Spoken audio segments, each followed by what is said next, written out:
agenda. Mr. Kelly. We have lots of important things happening in Lake Lure, as all of you know. One that's not on the agenda. Tomorrow's Mr. Dave DiOrio's 60th birthday. If you'll please join me in a round of happy birthday. Happy birthday to you.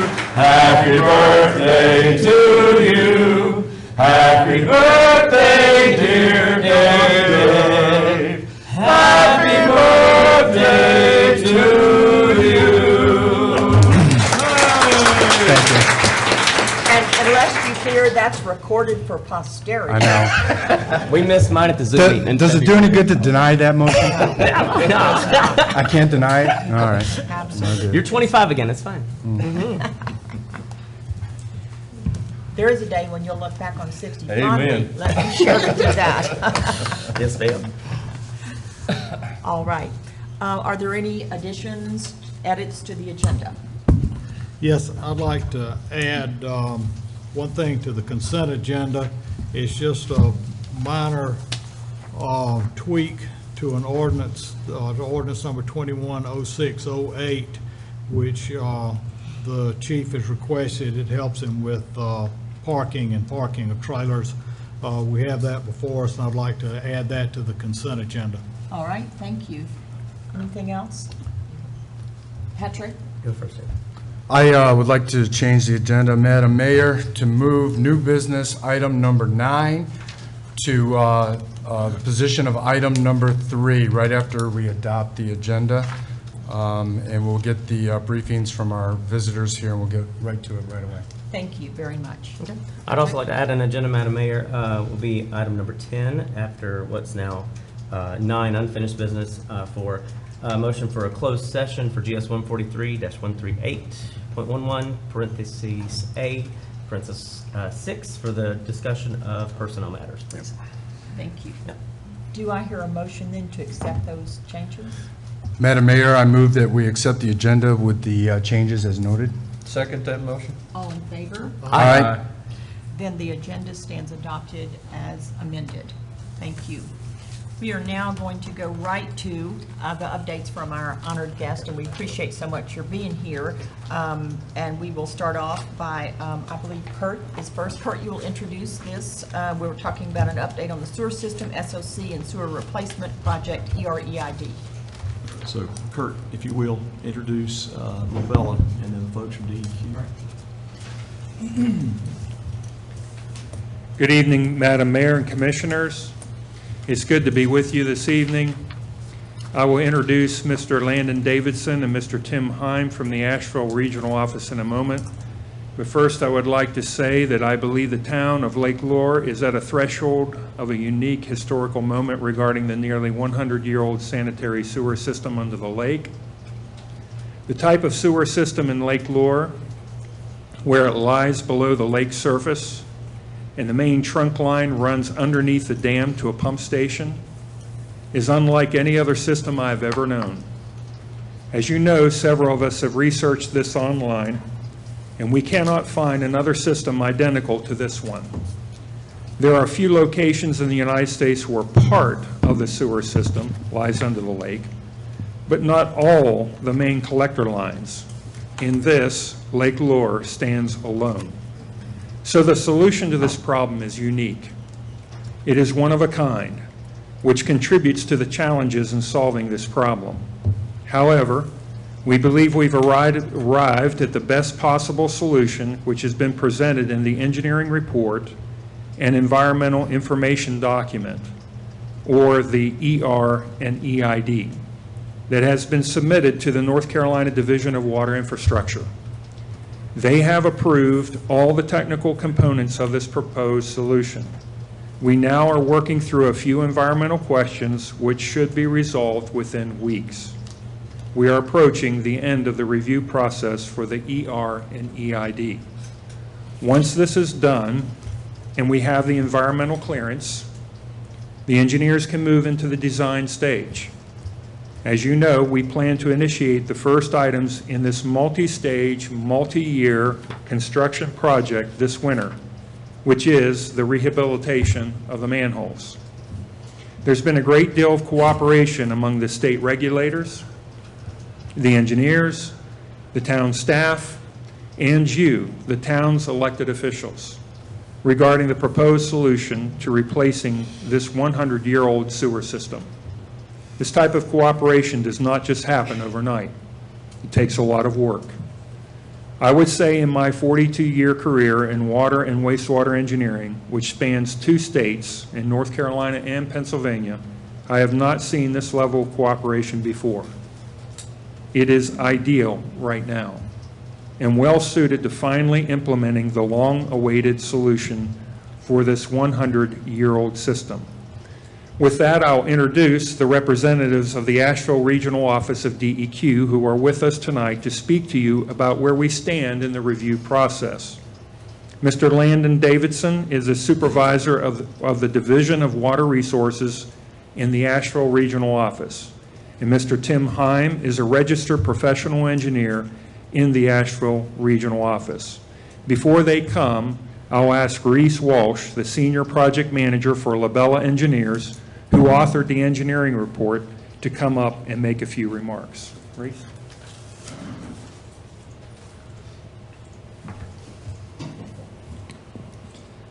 Good evening. It's good to see you all again, especially in person.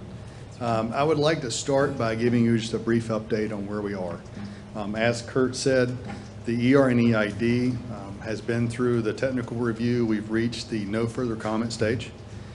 We've reached no further comment stage with the North Carolina Water Resource Commission. We are currently waiting on final comments from U.S. Fish and Wildlife Service. Following that, the report will go into a public hearing and a 30-day hold period with the state. Following those periods, it will be officially approved, and we'll be able to move forward with the design. The SOC, or the special order by consent, we have produced models of the plant. The state has taken our model and produced a stream model, and we have worked with the state to work out the variance between the 2 models. And so we're currently anticipating another draft of the SOC, which we will then review when we receive it. The recommended alternatives in the ER&EID for the gravity sewer system is called a gravity lift system. It's a perimeter pump-assisted gravity sewer system that runs around the entire perimeter of the lake and is completely independent from the existing subaqueous sanitary sewer under the lake. The system is made of high-density polyethylene fused pipe to minimize joints and has intermediate pump stations to assist with raising the gravity so it can continue to flow. But it will serve every lot that is adjacent to the lake and every lot that is served by a land-based system that ties into the current subaqueous sanitary sewer system. For the wastewater plant, we are proposing what's called an IFAS system. It's an integrated fixed film activated sludge process, and it will utilize the constrained footprint that we have to meet the current MPDS requirements, which the current plant cannot meet. I'll be happy to answer any questions, but I'd like to turn it over to Tim Heim.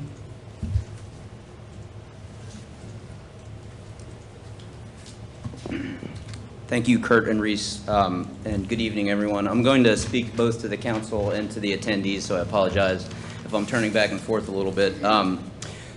My name is Tim Heim. I'm the Regional Environmental Engineer for the North Carolina Division of Water Resources. I've also served as Adjunct Professor of Environmental Engineering at UNC Asheville and as President of the Regional Chapter of Engineers Without Borders. And I would echo the statement that the design of Lake Lure's sewer system and its associated challenges appear to be unique in the nation, if not the world. Our office regulates 270 permitted wastewater systems in 19 counties, and there is currently no higher priority for our regulatory and technical resources than Lake Lure's wastewater infrastructure. Failure to address this issue promptly and with the correct technical approach will result not only in continued harm to the environment, subsequent fines, and hindrance to the town's economic development, but more importantly, risks infrastructure critical to the continued use of your homes, the lake, and operation of local businesses. We at the Division of Water Resources, along with the Division of Water Infrastructure, which provides financial assistance and technical review for these type of projects, have requested that the town and its engineering consultants explore every feasible option to provide a long-term solution to the sewer problem.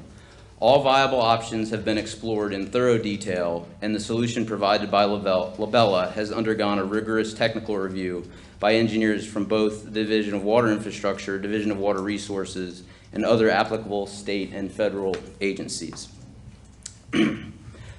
Now, I know that the first thing on everyone's mind this morning, when you woke up and looked out at the great views and all the exciting activities here, was, gee, I sure am excited to spend my evening learning about sewer design. So we sincerely appreciate everyone's time and interest in being informed about this issue, and I want to thank you all again for your attendance, especially the attendees that took the time to come and to listen to the technical aspects. Our hope is that you will leave with your questions answered and that you will be able to educate your friends and neighbors in the community with any thoughts that they might have. I also want to thank the town administrators and elected officials who recognized the gravity of this situation and for their energy, efforts, and most importantly, the courage to do the right thing in taking the sometimes difficult and unpopular steps towards a permanent, viable solution. There now exists the support of town management, elected officials, technical resources, and a trusted relationship with our agency to solve this challenge and fix the sewer, and I urge you all to keep moving forward. Do not give up the initiative and leave yourselves at the mercy of the ticking clock of pipe collapse or of outside regulatory takeover of the critical infrastructure that serves your homes and businesses. Thank you. Thank you.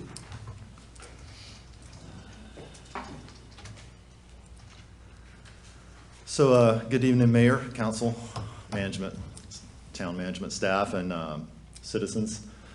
Thank you for coming out. It's a really important topic for your town. Obviously, you've heard two people speak on it. I'm going to reiterate it and maybe reframe it and repeat some of it, actually. So my name is Landon Davidson. I'm the Regional Supervisor for the Division of Water Resources. Water Quality Regional Operations Section. That's a lot to say. We got a really broad scope. We oversee the 19 Western North Carolina counties, everything from coal ash, injection wells, animal operations, wastewater. Just like here, the discharge portions and the collection pieces. So we see a lot that goes on in this region, and just to reiterate what Tim said, this is one of our most important projects. It's a legacy project. It's been around a very long time. So I'm here tonight to speak briefly about the collection system, the wastewater treatment plant.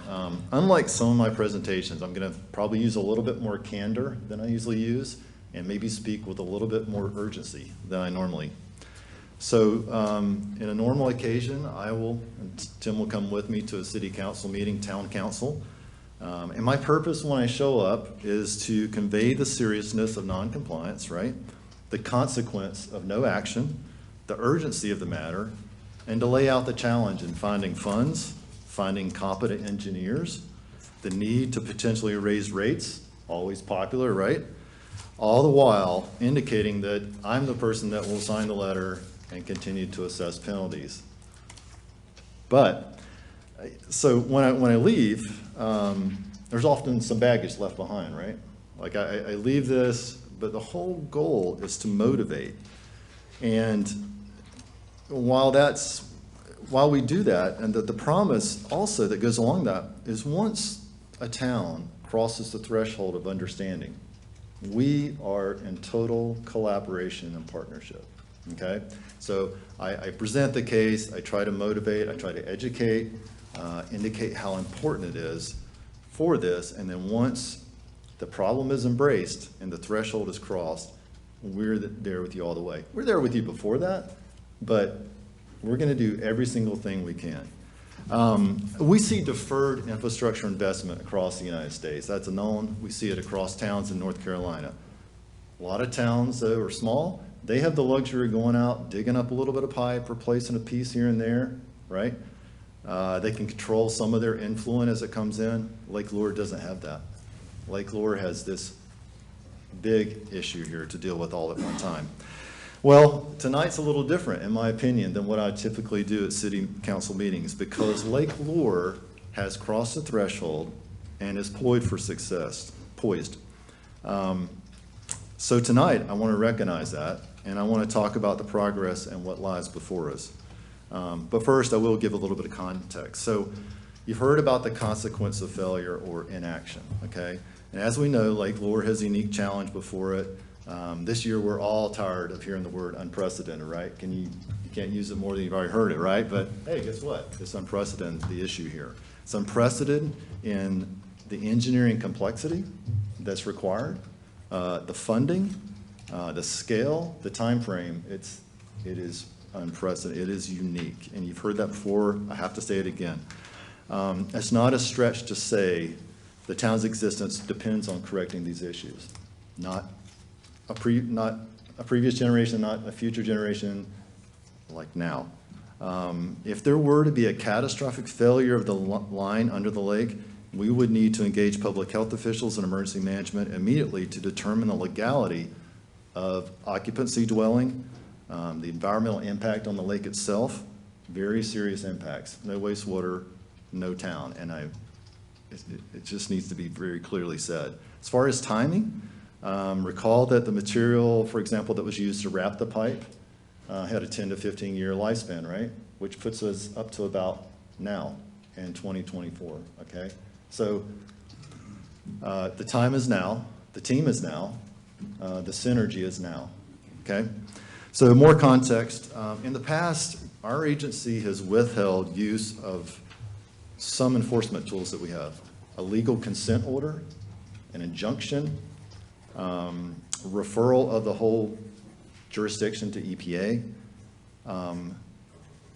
We actually can, in our penalties, assess for the delay in cost of investment. So if you delayed a certain amount of investment, it's called defrayed. If you didn't invest in that, we can actually charge you that amount because it makes it not viable to not comply, right?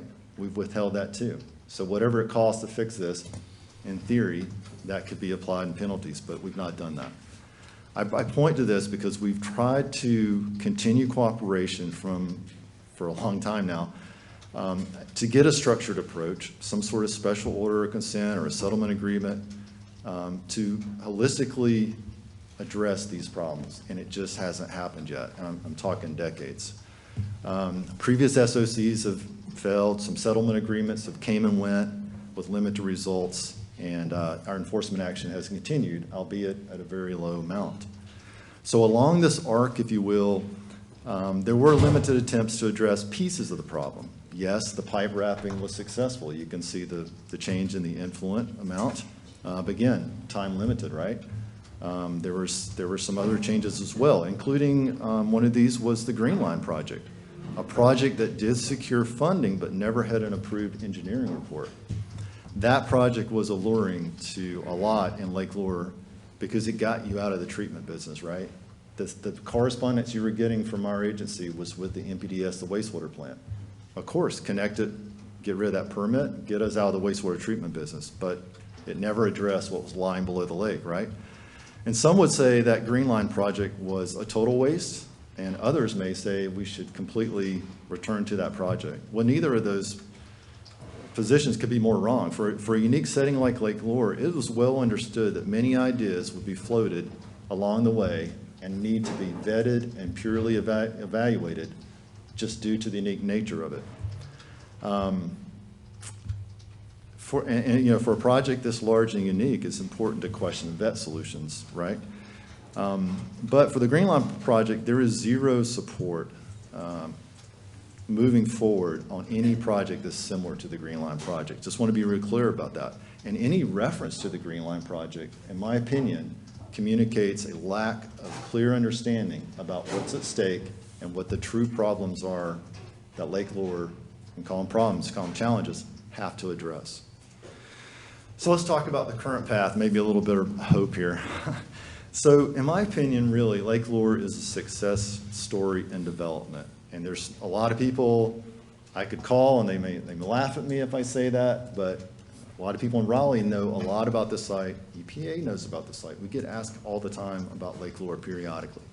I tell them, we are on the right path, though. It's a success story in development where Lake Lure has left some doldrums of lack of action in the past, or just piecemeal on its aging infrastructure. I mean, I've been in the Asheville office since 2000 and took over the Lake Lure part of the program, like the discharge and the collection system, in 2014. And I had just not seen full acknowledgement, awareness, or an embrace of the challenges until around mid-2018. At that time, there began to develop a synergy between our office and some of your Lake Lure town management. And that continued, beginning with Mr. Baldwin, continued with, Mr. Wright, David Arrowood, while DWR began to more directly focus, in more plain language too, on the lack of compliance of the collection system as well, not just the wastewater treatment plant. So what's the result of this synergy that started? They're real, and it's recognized by DWR. You had relevant staff changes in key departments. We've got a nearly approved engineering report, honest and admittedly painful efforts at addressing funding needs, drafting of a structured SOC agreement between us and DWR, between the town of Lake Lure, new consulting engineers that grasp the scale and complexity of the problem and how the two issues are interrelated, the collection system and the wastewater treatment plant. You got an emergency response plan, you got a mainline valve on the gravity sewer system, backshore survey, flow meters on tributary systems, improvements in sludge handling. The success has already begun here, okay? The town is now in the strongest partnering relationship with the state it's ever been in, and should remain if Lake Lure continues on the current course. All the history, the work, the various approaches, the key stakeholders, your tax dollars, loans, grants, has gotten us to an honest, solution-oriented, and viable approach that puts Lake Lure at the center by addressing both the wastewater plant and the collection system. All the town has to do to be successful, in my opinion, based on our current knowledge, is to stay the course. I honestly believe it's true. You have the team to make the history by securing the town's future. And that sounds dramatic, but it is. This is a key moment for this town to take and continue a strong course toward improving the critical infrastructure. It's going to be long. It's going to be a long journey. It's going to be expensive. It's going to be inconvenient at times for lake users. But it's a journey that will take this town to a sustainable future, which it doesn't have currently. Well, currently meaning years ago. It does now. I think we're on the right path. So those are my views from a local level. I would just say, do not snatch defeat from the jaws of victory. I think we're on the right path here. You got the right team. And these things are, some may say, well, couldn't we just call up another engineering firm, or couldn't we not just try something different? It doesn't happen like this. I've seen this develop in many towns, and you can get political will without funding. You can get a little bit of engineering without political will. Everything is packaged and ready to go with this town, with this major problem right now. If you can just stay the course, I encourage you to do so. Ask questions about what's going on. Ask about the funding. You can call Tim or I at any point. Talk to your neighbors about it. This is something that should be out in the open, discussed, and really reached. This is the most basic of community level topics, to have a viable wastewater system that you can build on, grow on, and ensure future of Lake Lure. Again, thank you for your time. I appreciate coming over here. We will always come over and support you, and we'll do everything we can internally to make things move through. As long as we stay the course where we are now, we believe it's the best approach. Thank you. And we thank you for coming, and we appreciate your honesty and your candor, and that's something that I think is important for everyone to hear. We are so dedicated to clarity and transparency here on what's going on, and everyone in this town needs to know exactly where we are and the steps we're taking, and I think we are there. So thank you very much for your Thank you. support, and also you, Tim, and Reese, of course. So, Madam Mayor, if I may,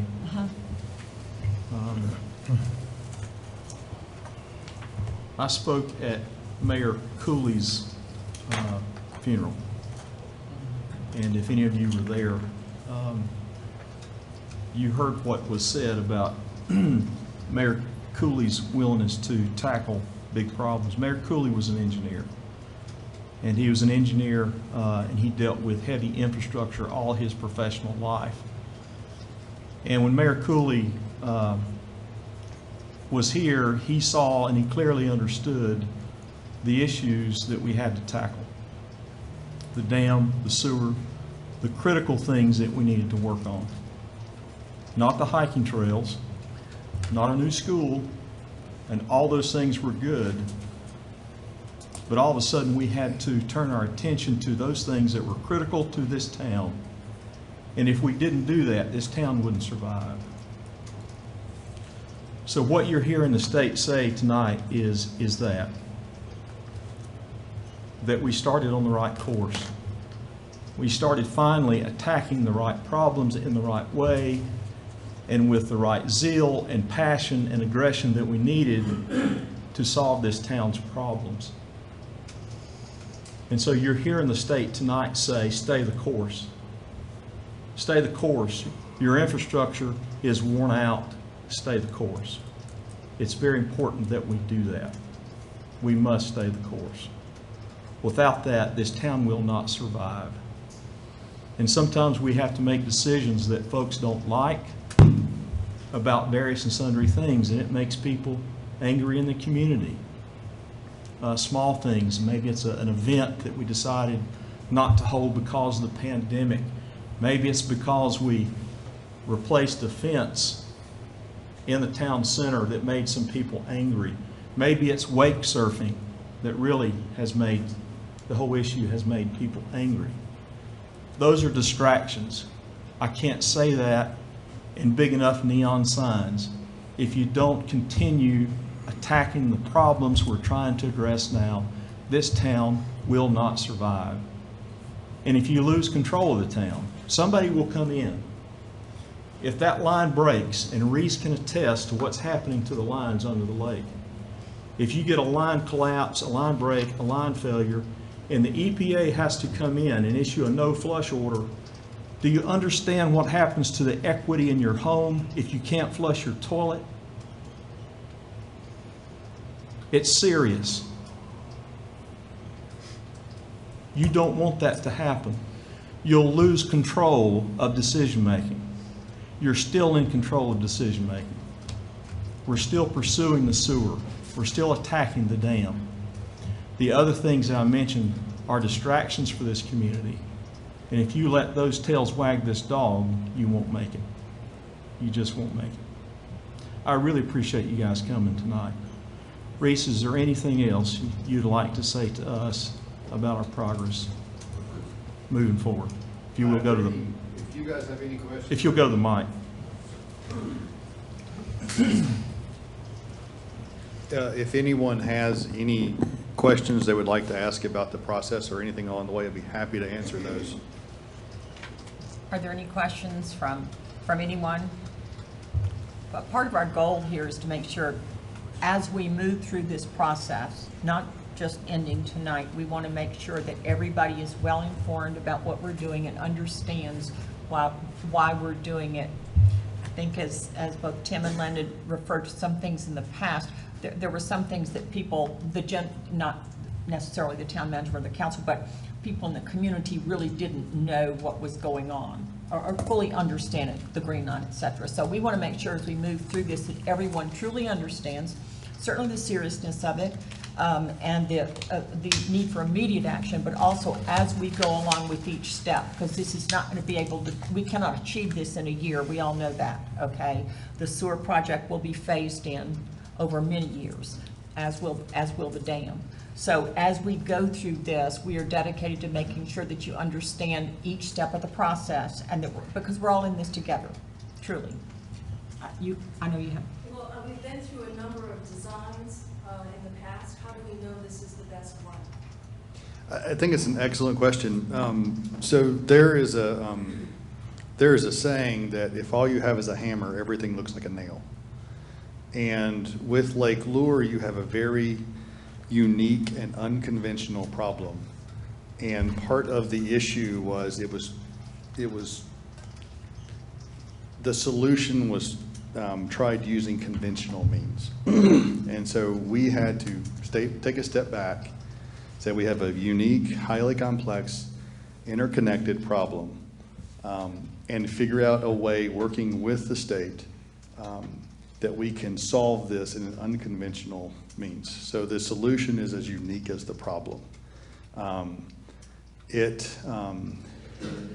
Myself and my staff have spent countless hours vetting it. We have vetted it with regulatory. We vetted it with other engineers.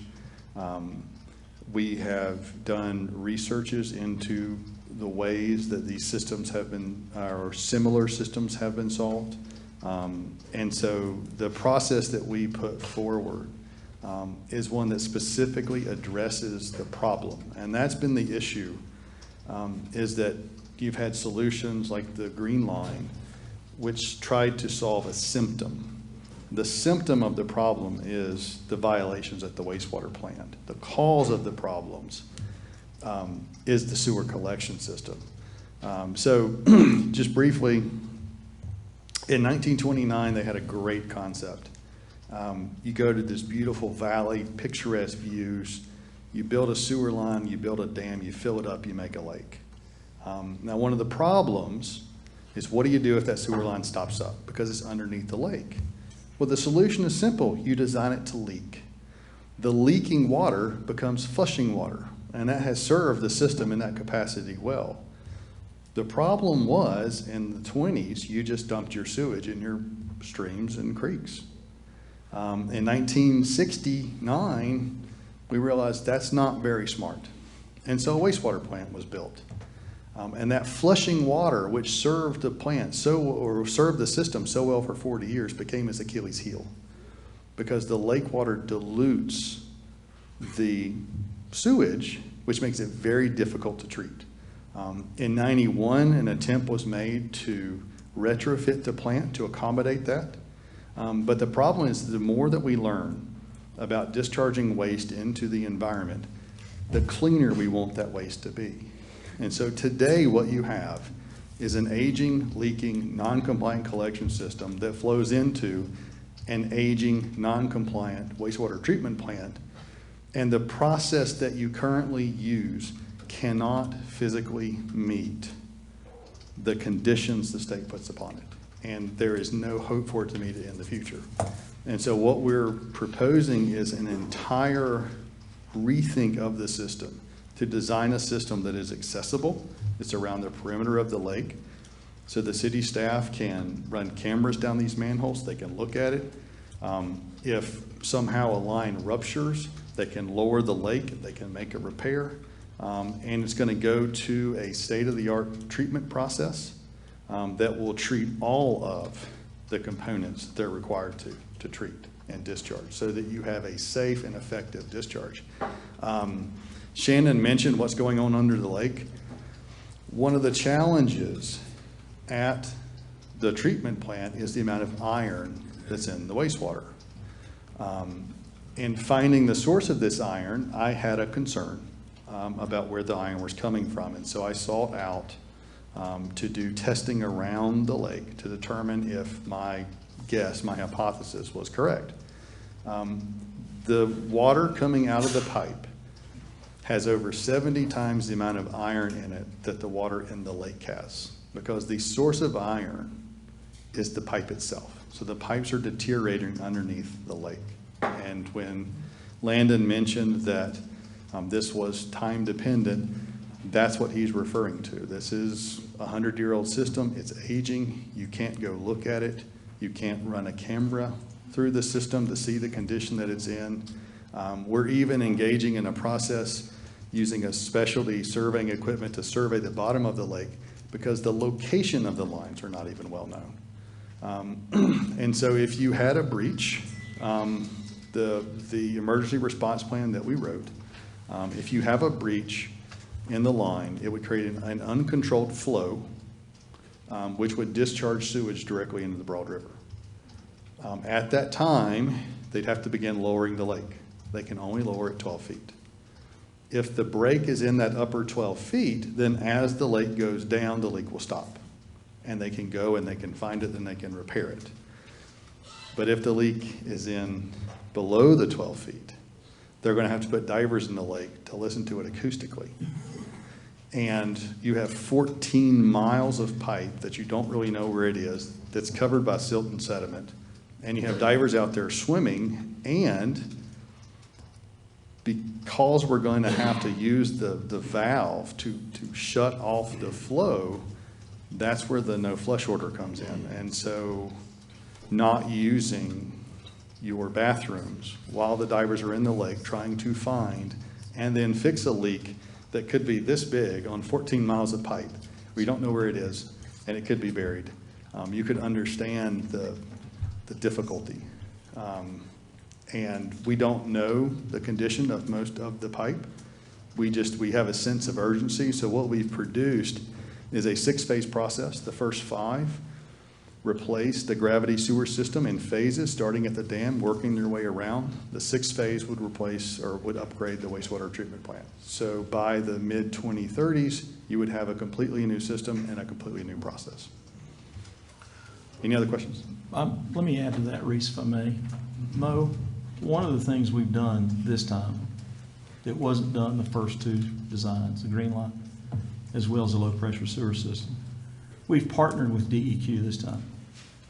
We had routine meetings with the guys who help us understand what the standards are. That's a very different approach than we had the first time. The first time you had engineers basically marching off in the direction that they want to go, hoping that DEQ basically would approve what they were doing. And oftentimes they would go so far, they basically would get out of control. We spent north of $1 million chasing a Green Line project that these guys stood here and told you tonight they wouldn't have approved anyway. Well, how did we get that far? It's because our engineers and management and these guys were never in conversation. This town spent over $1 million designing a system that was never going to be implemented. How frustrating is that? This process has changed. And so now you have 3-way communication as we move forward, and we have been having weekly meetings. I hope that's good news. I hope you think about that process and it rings of something that's very good and something that's very different. These guys here are going to make the decision about your system, permitting, whether or not it meets standards. These are the guys we better be listening to that we haven't been. I would say we are orders of magnitude farther down the road on the design process and the vetting of the design than we have ever been before. I mean, no comparison. And that was a very accurate description of how the relationship has changed. I think we have a question. Quick question. Yes, sir. I have zero knowledge of engineering, but I have common sense that it sounds like if you can't flush your toilet, our houses are worth nothing. If the lake becomes infested with feces, our houses are worth nothing. We can't use them. It looks like we're going to be shut down from the lake use for about 5.5 months, and it could be many years that that's going to happen. So we have a place we can live at for about 7 months out of the year. The rest is questionable. Some of it during peak leaf season, like the first 2 weeks of November. Down here, we seem to really get that. I completely understand that when you build a system that's sewer in the ground under the lake, to get to it, it's got to be a nightmare. To fix it, it's got to be a nightmare. Isn't there a way to do this without involving the lake? Like, isn't there a way to do it above ground, in the road, over the street, somehow, some way? So that is what's called a low pressure system, and we looked at a low pressure system, and with an engineering problem, you can fix anything with enough money. And the problem is that solution has a significant number of zeros after it. But the topography of Lake Lure with the rock, and so In a low-pressure system, you typically see those in like around a Lake Wylie, a Lake Norman. You see those in Florida where you don't have these high head situations. Lake Lure would make a very difficult place to install a low-pressure system, and you would have to, because of the close proximity of some of the homes, in some cases, it may not even be possible to install the system you're referring. And one of the earliest approaches that I had was I was involved in a meeting with the state and Lake Lure very early on in this, and one of the town staff, David Arrowood, asked the question, why can't we go around the lake? And this was before I was even retained by Lake Lure. So for 6 months before I was actually hired, I was trying to solve Lake Lure's problem. But when you stand down there at the lake and you look up your driveway, I see problems, I see expense, I see rock, I see long-term maintenance cost. When I turn and I look along the back shore, the area that's exposed when you bring the lake down, I don't see the elevation problems. I see this pristine area to put a system in like this. So yes, there are other ways to do it, but it would be substantially more expensive, require much, much longer, and would have a much greater, so we tend to think of things based on their social impact, economic impact, and environmental impact. And the social impact of doing something like that, of trying to put a system in the roads, would be more significant than the months that we're going to have the lake down during the winter to put this system in. Grace, if you would, I think the gentleman also was asking about continual ability to use the system. So explain how you're going to construct it while it's still operational. So yeah, so the two systems are completely separate. And so as we put the new system by a lot, we're going to run a lateral to the property line. And so if you have a home and you have a lateral that comes down and goes into the lake, you'll be able to connect that lateral to our lateral, and now you will be completely off the old system. And that's important because the risk of the no flush order we're talking about does not apply to the new system. And so as this system works around the lake and as you tie into it, your risk of that event goes away completely. Because if we replace 75% of this system and we have a breach, everyone that's on the new system is going to be unaffected by the collapse in the lake in terms of from a sewage standpoint. You're going to continue to be able to use your system because the two are completely independent, to the point that we're actually doing a new penetration of the dam at a much higher elevation, so we're eliminating the pump station. So this system doesn't combine with the old system until it goes to gravity flow. So it's completely independent of the new system. And in the end of phase 5, we will completely abandon in place and plug the new system. So it will go away completely. There will be no one left connected to the old system when we're done. And one other comment, Reese, explain, currently there's a problem with Lake Lure in the fact that individual homes have to get to the manhole. Right. You have to get to the manhole one way by hook or crook. That will not exist with a new system. No, that's absolutely correct. So part of the problem, and it's the Dreyer plan, I believe it's called, and they did a very good job trying to map out what Lake Lure was going to look at in the 1920s. Where they put manholes is not the best, as it turned out. And so many people have lots that are undeveloped because they can't put a septic tank and they can't get to sewer.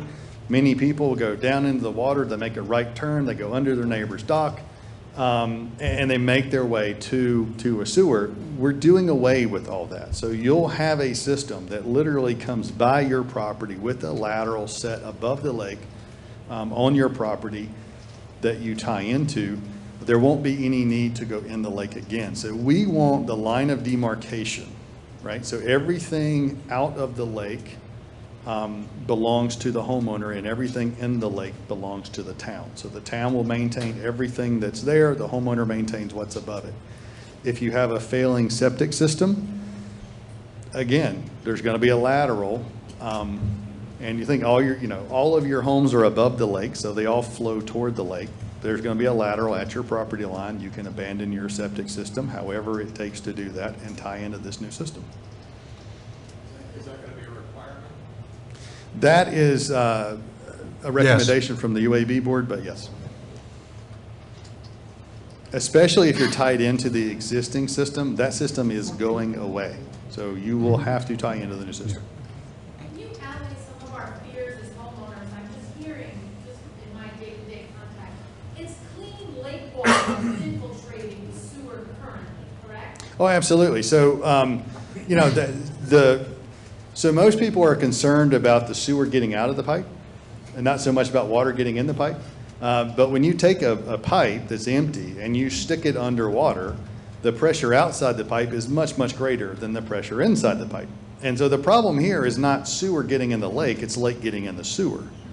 The reason for the no flush order is if we have to shut the valve, that changes the relationship there. So right now, the issue is not sewage getting in the lake, but lake getting in the sewage. Yes, ma'am. If I may, I've lived in town for 5 years now. Every time I go on the lake, I walk the lake bottom.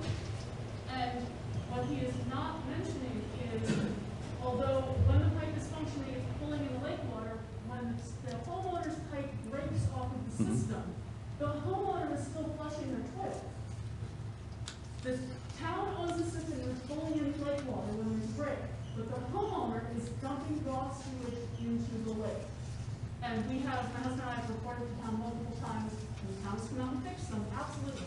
But that's one of the biggest problems. You're absolutely correct. I have seen instances where a lateral was broken, and so it was disconnected. And so what happens with that is the side of the pipe that's tied into the manhole is free-flowing water, and that's creating a problem at the wastewater plant. The other pipe is just discharging sewage directly into the lake. So when I talked about the sewer not getting in the lake, that's from the sewer that actually makes its way into the ductile iron pipe that are underneath the lake, not the laterals. Let me just address that one point, so that, explain to them how the new system will deal with that problem. It will eliminate that problem. Great, well, it eliminates. The laterals in the home will be trenched in under the ground, and then the connection to the public system will also be underground. So one of the special features of the concept that we're using is you always have a problem in a system when you have dissimilar materials. So when you have steel connecting in the concrete, for example, or plastic connecting in the steel, this entire system from the pipes to the manholes to the laterals is high-density polyethylene. It'll last 100 years, and the ends are fused, so there's no joints. And so what you'll have is this high-density polyethylene comes out of the lake. So when you tie into it, it's above the lake. It's above the water. And so if there's an issue there where you have a break in your lateral, it's not in the lake hidden until the lake is pulled down. It's out in the open, visible for everyone to see. Yes, ma'am. I keep hearing unique. We have currently a unique system. Now we've got an out-of-the-box, unique, new system. What kind of maintenance costs is this going to, after the 5 years are up and after you're done and all the engineers have left, what kind of maintenance costs are going to be required because we still have a system that's underwater? And in 100 years from now, are the town residents, if there is a town, going to be sitting here cursing us the way we're cursing the people from 1920? No, I think it's an excellent question. I think when you look at what they did in 1929, you have to evaluate it based on what they knew and what the regulations were. And what they did was fully consistent with the general practice of the day. To answer your question, The way that we look at cost is not just capital cost, but it's also life cycle cost. And so the system that we're recommending has the lowest capital cost and the lowest life cycle cost of any of the other alternatives. So I don't believe that folks 100 years from now will be cursing what we've done simply because you have a system that we minimize the number of pump stations by utilizing a predominantly gravity system. We're using a high-density polyethylene is extremely inert. And so it's not going to be subject to the deterioration that the cast iron pipe is.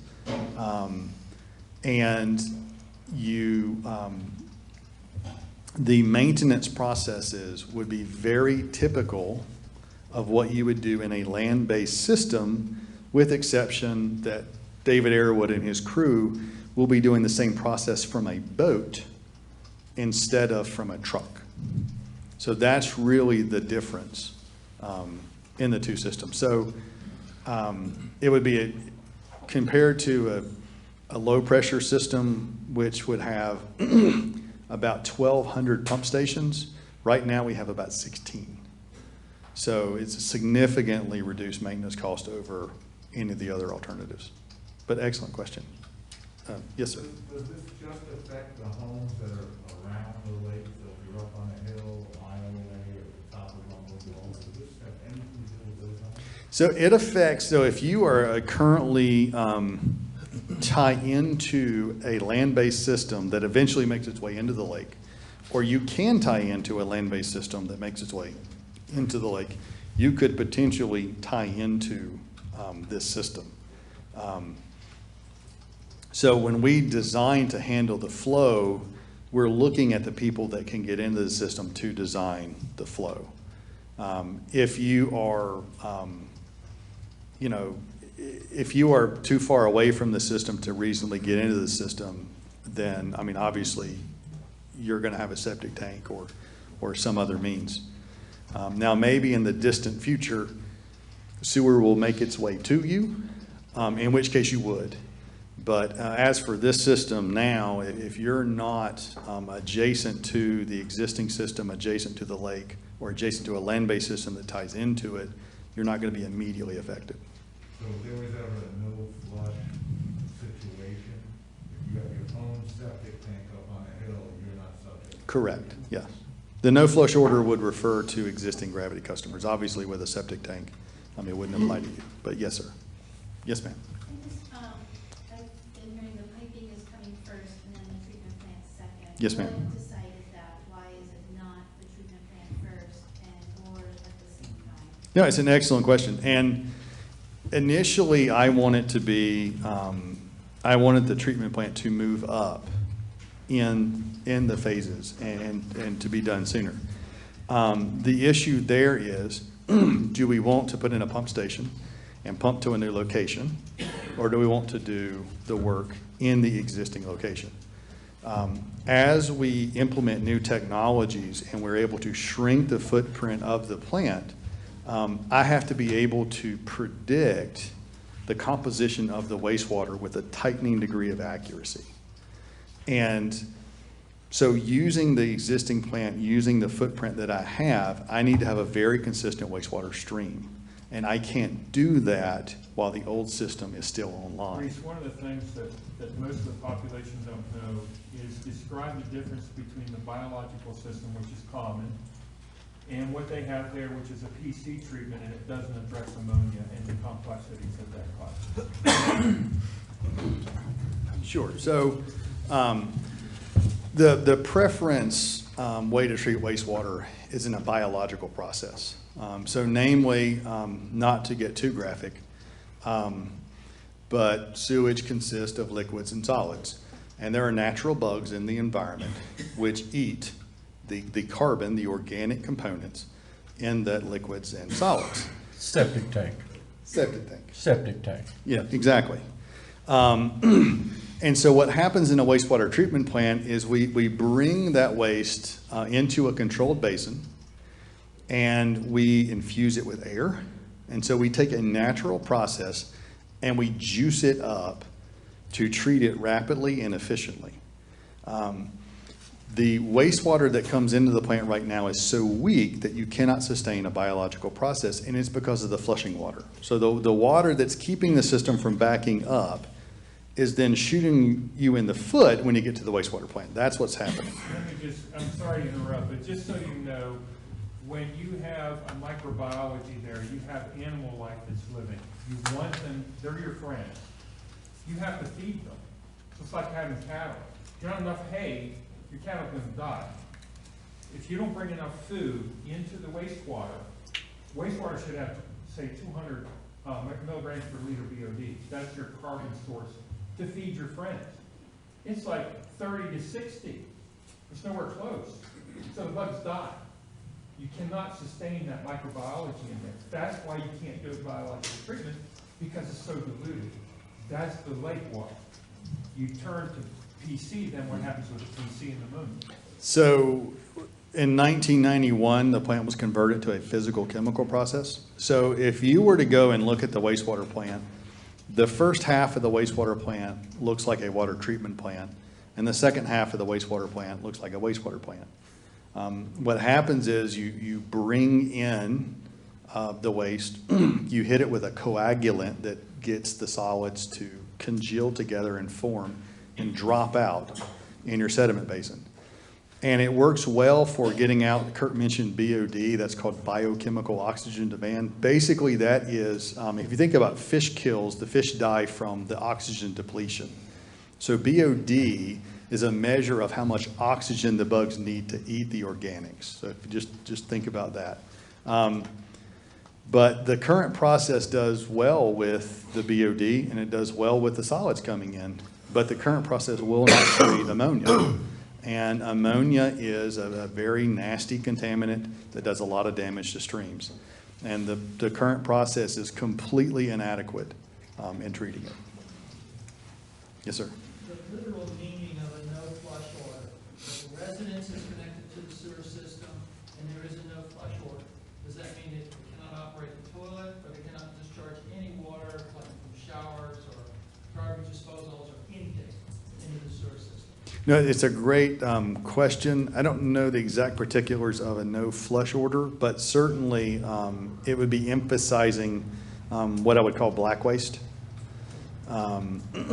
because that has the potential to make its way into the lake. Yes, sir.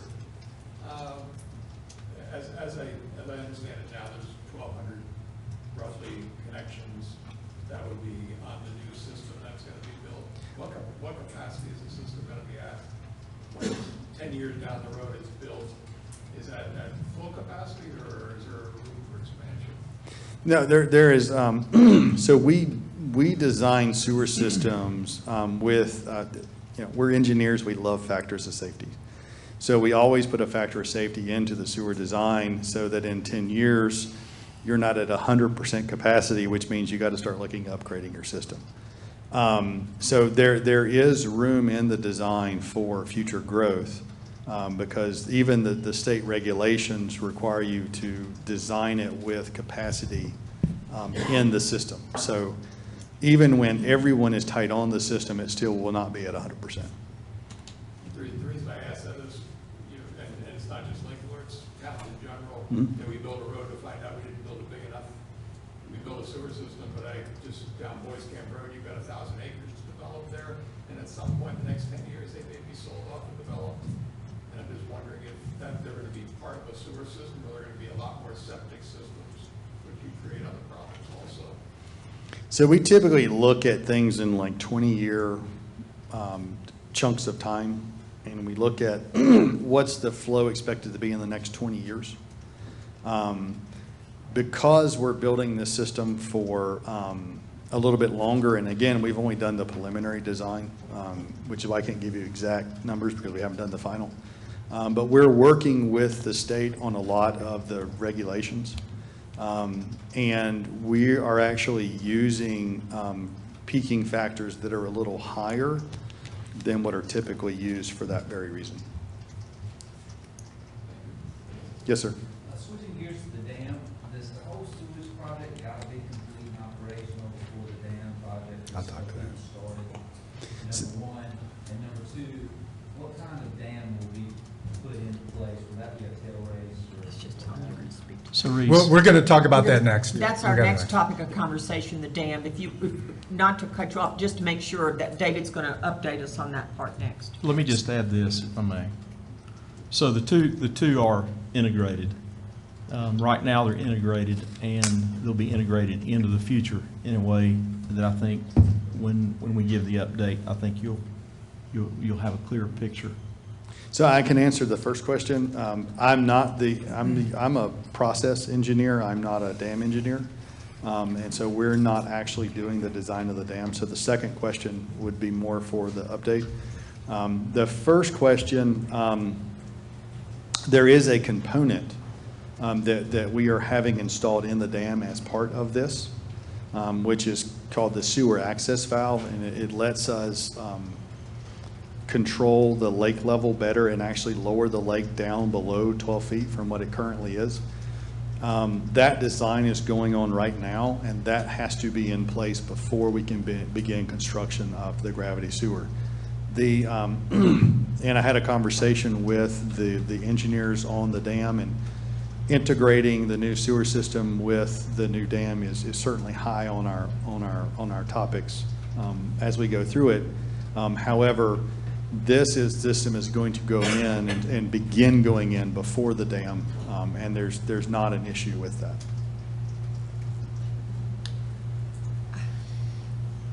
Yes, ma'am. Just one more, just to clarify, you said that we would see the pipes coming out of the lake. So I'm a little confused by that. So I know that we've got approximately 600 boathouses going around our lake. So are we gonna see all these pipes coming out of the lake going to the homeowner or property owner? So, and I meant that figuratively, not literally. So the lines will be underground. You said that they would be trenched at the Yes, home, but yes. So I meant when I said you'll see them coming out of the lake, I meant it figuratively. There will be a clean out. If any of you have tie-ins to a land-based system and you're aware of the clean out that's about 5 feet out from your house, and then there's typically another one at the road right away. There will be a clean out there to indicate the location of this line to tie into. Yes, sir. So the concrete manholes that are there now, those are going to disappear, Yes, sir. But there will be the HDPE manhole. Correct. The new manholes are HDPE. The existing manhole, so the plan is in phase one, we're going to bypass a number of the existing manholes. Phase two will remove the manholes that were bypassed in phase one, so that when we get to the end, there will be nothing left. But explain what we're going to do this winter. So this winter, we're doing what's called phase one, and it is meeting immediate needs. So it's the sewer access valve in the dam. It's some improvements that are needed at the wastewater treatment plant that will basically get us through the next 10, 15-year period, and it's beginning the GLS installation. It's also the manhole rehabilitation. So what we have found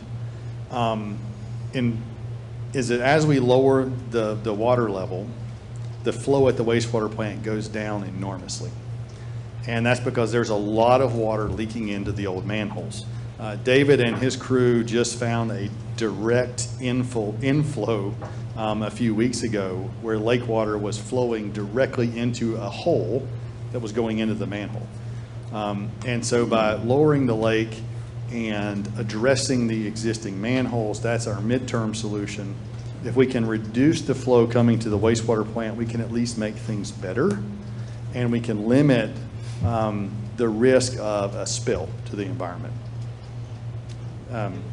Yes, sir. Did I understand you to say that the sewer access valve will be installed this winter? No, sir. The sewer access valve takes about a year to bring online, but that's being designed right now. But it can be installed regardless of lake level, so that it won't be affected by the winter drawdown. And yes, ma'am, I believe you had one? Yes. So we're on septic, I live on the island, and we're on septic. Oh, yeah, on Yacht Island? Yes. Okay. Are you the big home in the middle? No, I'm not on top yet. Okay. No, I'm a big break, Oh, okay. elevator. I want to talk to the person that lives on the big one in the middle and see how they get to the There sewer are system. timers there. Okay, that's why I haven't been able to catch it. We're gonna trench from the water level, from the lake level. Yes, yes. To connect, okay. When will we know what that might cost? Because if you're coming from the dam and around, we're gonna be pretty close in phase one, and where can I find that information? So, We're responsible for trenching up. no, you're not responsible for trenching up, you're responsible for trenching down. Oh, okay, gotcha. It's all the same. Yeah. But, so yeah, so Yacht Island would be in phase one. And that, we're probably 2 to 3 years away from. I got time to save. Yes, ma'am. Yes, sir. I feel this fear of risk of failure between now and when we're done in the room. It's there. But I think you're saying you're starting from the dam and coming around. As you do that, I feel like I heard you're going to hook up to people as you go. Yes, sir. Does the risk to the old system get less as you hook those people on? No, sir. Fantastic. Let me just speak, look, there are tools, there's a whole science called pipe condition assessment, PCA, pipe condition assessment, that's a whole science, and it's rapidly advancing.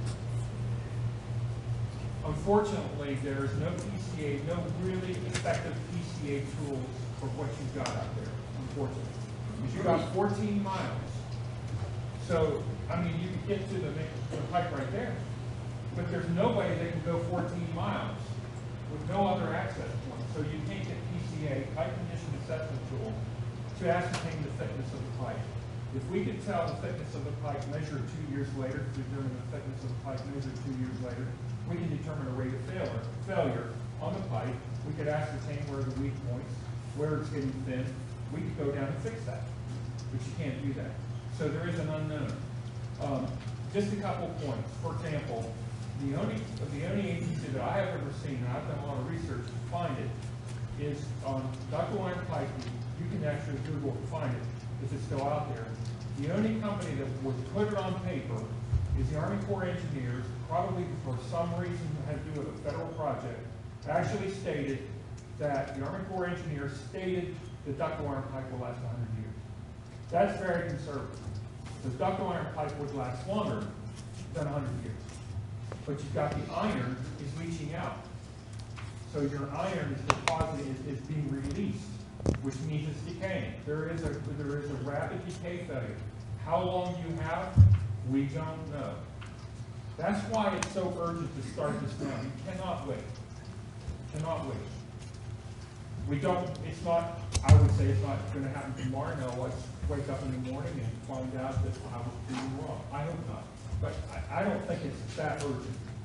But just to comment, one of the things that I believe Landon mentioned was an emergency response plan. And so one of the things you don't ever want to do is you have an emergency and then you're standing there wondering how you're going to address the emergency, because that's wasted time. And so what we've done is we've done thought experiments. It's daydreaming. Einstein called it thought experiment. Okay, and we've talked with David Arrowood. I've talked with the divers that would actually be fixing the pipe. If a pipe leaks, what does it look like? What do we do? And we developed a plan of very specific, if you have a leak, if you have an SSO at the pump station, this is what you do. You know, if this is true, do this. If this is true, do this. So we have a plan if we do have a pipe failure for addressing that pipe failure. So there's a, like I say, there's a very specific plan of what to do in that event. And it does involve the crew, it involves us, and it involves divers. But the state has seen our plan and approved it. And we hope to never, ever, ever use it, but it's a tool that we have if we ever need it. Reese, let me just add, part of the response plan entails using a valve, which is at the toe of the dam, to basically begin squeezing off the sewer slowly until you can find out where the leak is, shut it down. DEQ had been asking the town to do that for how many years, guys? Do you recall? Do you know? Okay. Plus 10 years just to put the valve in. Just to put the valve in. David came along. He saw the importance of it. We brought Kurt in day to day to have an engineer on a day-to-day basis to whisper in the ear of an ignorant town manager, this is what you need to do, because technically you got to do it, right? We never had that before. We started to assemble the right team to begin taking the right approach. And then when we got these guys, when we released the RFP and secured Labella, it was a game changer. Having leadership in public works, having Kurt here day to day to stay on top of things technically, day to day. Towns of 1,200 shouldn't be in the business of operating subaqueous sewer systems and hydroelectric facilities and dams. You shouldn't be doing it, but we are. That's what we got. We have to have an engineer day to day to whisper in our ears correct solutions, and hiring these guys. It took 10 years just to put a valve in. But when we pulled the team together, we knew what we had to do. It was very clear to an ignorant town manager what you had to do. We did it after 10 years. That's part of the emergency response plan. And it's an integral part of the plan. One last question. Yes, sir. Then we go on to the dam. And then we go on to the dam, yes. When you lower the lake down 12 feet, obviously there's a lot of boathouses that still have plenty of water under them, and some of them are sitting well in the dirt. Can you explain a little bit about the installations of tunneling and trenching? What happens around boathouses? What happens? So it's an excellent, so part of the sewer access valve is to allow us to bring the lake down to 20 feet. And so the system is going to be designed within that 20 feet. There are going to be some boathouses that we have to work around. And one of the things as we get into the design process is I have my senior structural engineer who's already looked at photos of these. We had thousands of photos. We had a survey of the lake similar to like a Google Earth style, like a street view. We had thousands of photos taken while the lake was down 12 feet, and we've been able to view those. And then as we design the system, we know where the boathouses are, and so we're going to try to minimize that. But there may be boathouses that we have to go under. There may be boathouses that we have to modify. That's part of the final design process that we have not gotten into. Does the town need agreements with the people that own those? Because I know it's town land, but it's the owners of the boathouse. That's a question for the UAB, and that is being discussed and has been discussed. But that is. Some of the boathouses are sitting on twigs right now. Yes. They used to be 4x4s, now they're toothpicks. And that is a concern, and that's something we've talked to contractors about. That's something we've talked to contractors about, but that our desire is to minimize the interaction with the boathouses, and in the event that we can't, we'll address that on a case-by-case basis. Any other questions? I just make one more comment to his, it's not what we want to do, it's what we have to do. It's not what we want to do, it's what we have to do. So inconvenience somebody that owns a boathouse? Sorry. See those two guys sitting right there? They could drain the lake, okay? I would have been happy if this was done years ago.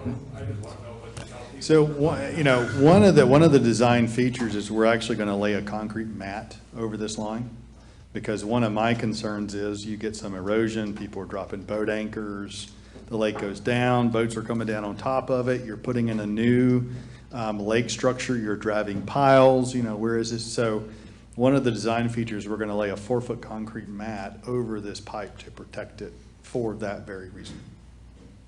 Yes, sir, in the back.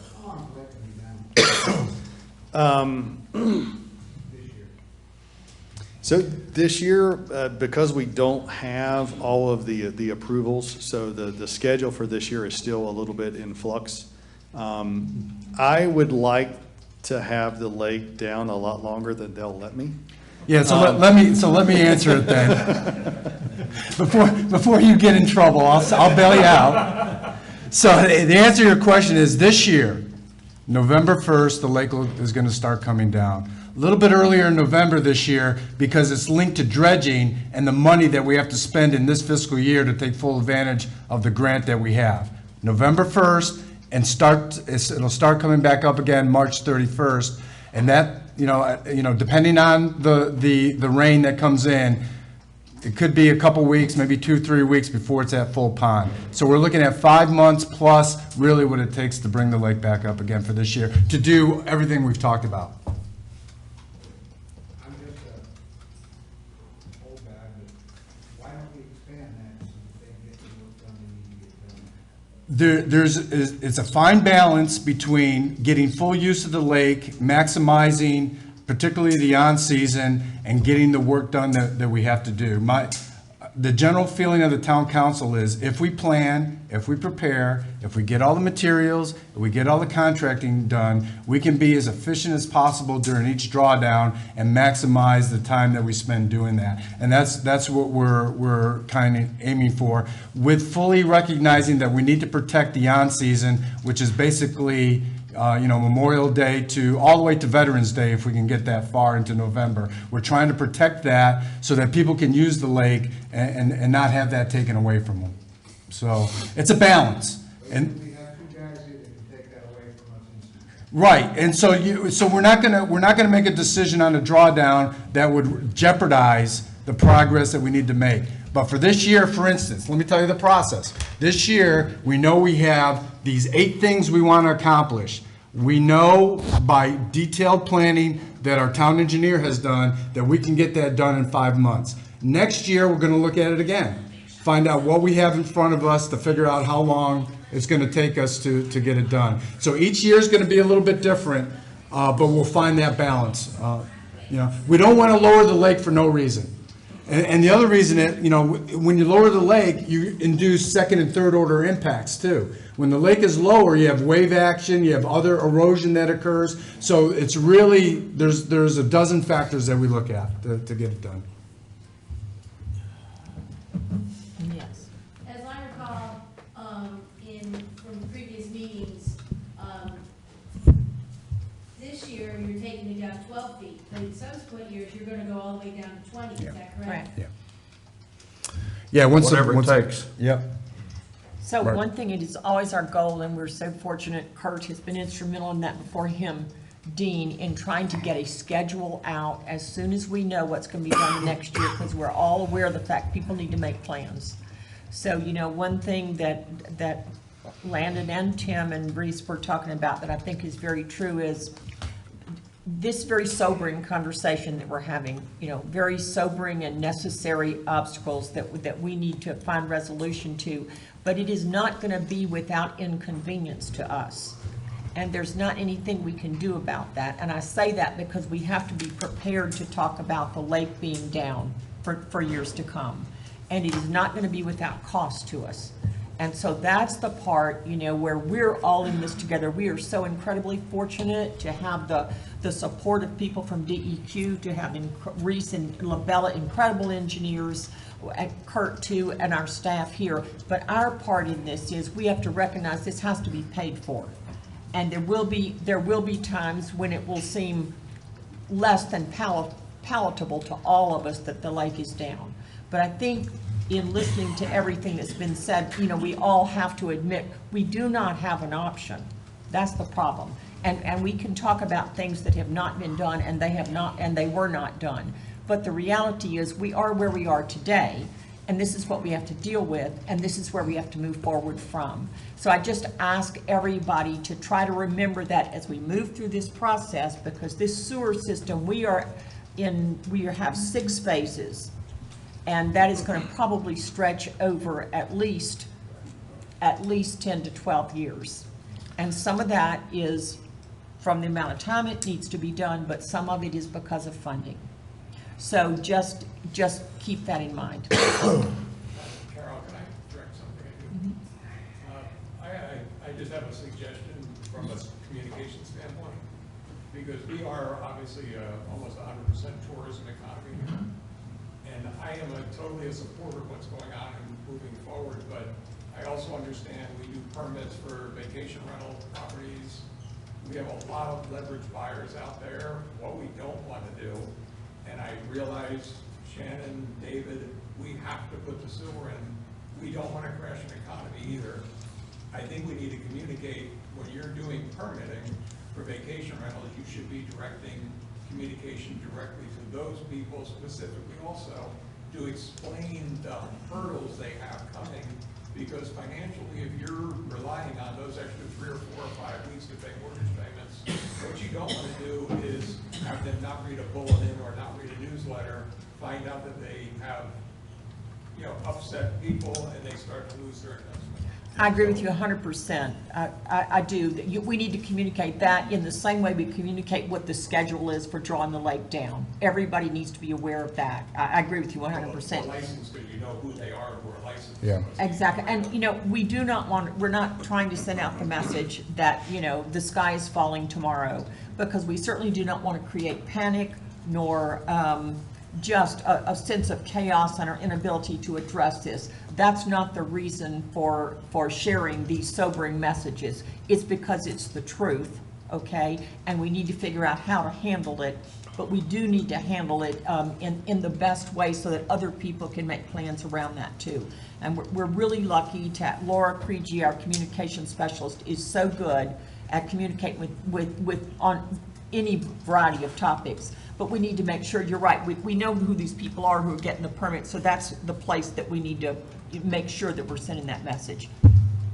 And just to add to that on the communication level, to reiterate what I mentioned earlier, when we satisfy the U.S. Fish and Wildlife Service, there's a public hearing requirement for this ERNE-ID. So it will be specifically for the ERNE-ID and nothing else. So we'll make every effort to communicate what we're doing and give you a chance to ask me questions and, you know, as you learn more about what we're proposing to do. And if I may too, there's a roundtable. We have our roundtable meetings that are coming up with our commissioners too, that you can do a little more one-on-one with us. One's here at Town Hall and one is at Roman Gulf Resort. And we'll give some time one-on-one to ask some specific questions as well. I would also mention that either July or August, we're going to invite DEQ, their counterparts, to come talk with you about the dam. And we'll have the engineers here, Labella's counterparts, doing the same thing. So they'll be here. You'll have DEQ on the dam side, and then you'll have Schnabel Engineering on the dam, talking to you, interacting with you just like this, either July or August. But the message there also is going to be sobering, so you should make plans to come. Yes, sir. Along those lines, that the gentleman was talking about communication, so like, I've heard just around, even from Asheville, that, you know, like, we've got a problem, sewer issue, that annual permits are really 7 months. You know, you come or a boat slip, an annual boat slip is really a 7-month boat slip. And, you know, like weddings or events or vacations, like, that I guess between mid-May, I mean, between November 1st and mid-May, people shouldn't be planning events here, they shouldn't be renting because the lake's unusable. So those are all pretty much true statements for potentially the next 10 years. So I don't know that it will be down every year. Part of phase 1 is we're going to learn a lot as the more we work in the lake. We are trying to do everything we can to maximize the contractor's productivity. Having material purchased and ready in staging areas so when the lake goes down, the contractor can full go in. I'll have personnel on site all the time while the contractor's here, so anything that comes up during construction has someone who can make these things and address them immediately.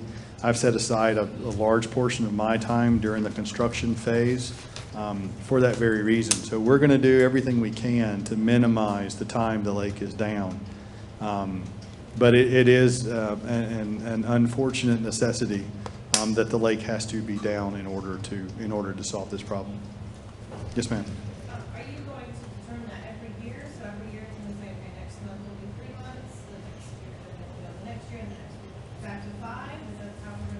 Well, so as an example, last year, you know, we were certainly in this process of designing, investigating, working with DEQ, but we were not ready to do anything. So this last year, we were able to confine what needed to be done really to the lake just being drawn down for 3 weeks.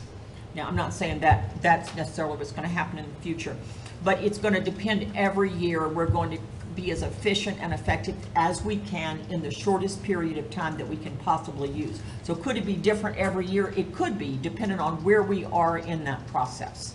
And we won't know until that year. We will not know until that year, and we were hopeful at least by this time, so that schedule went out a couple of weeks ago, I guess, and that forecasts what's going to happen in the next year. We're going to do it as soon as we know each year. Now, could there always be, and we all know that, could there be an outlier where the lake would have to be drawn down for some reason? But that happens anytime, right? So yes, we're going to try to let you know as soon as we can. I mean, that's really all we can say about that. From the engineering standpoint, we can't design the entire system, so we're designing phase one. Phase one will be constructed. We design phase two, and then phase two goes in. So we're going to be designing as we go as well. Just quickly, there's a lot of folks here I really encourage to come tonight. If you want to really help out, you heard the facts tonight.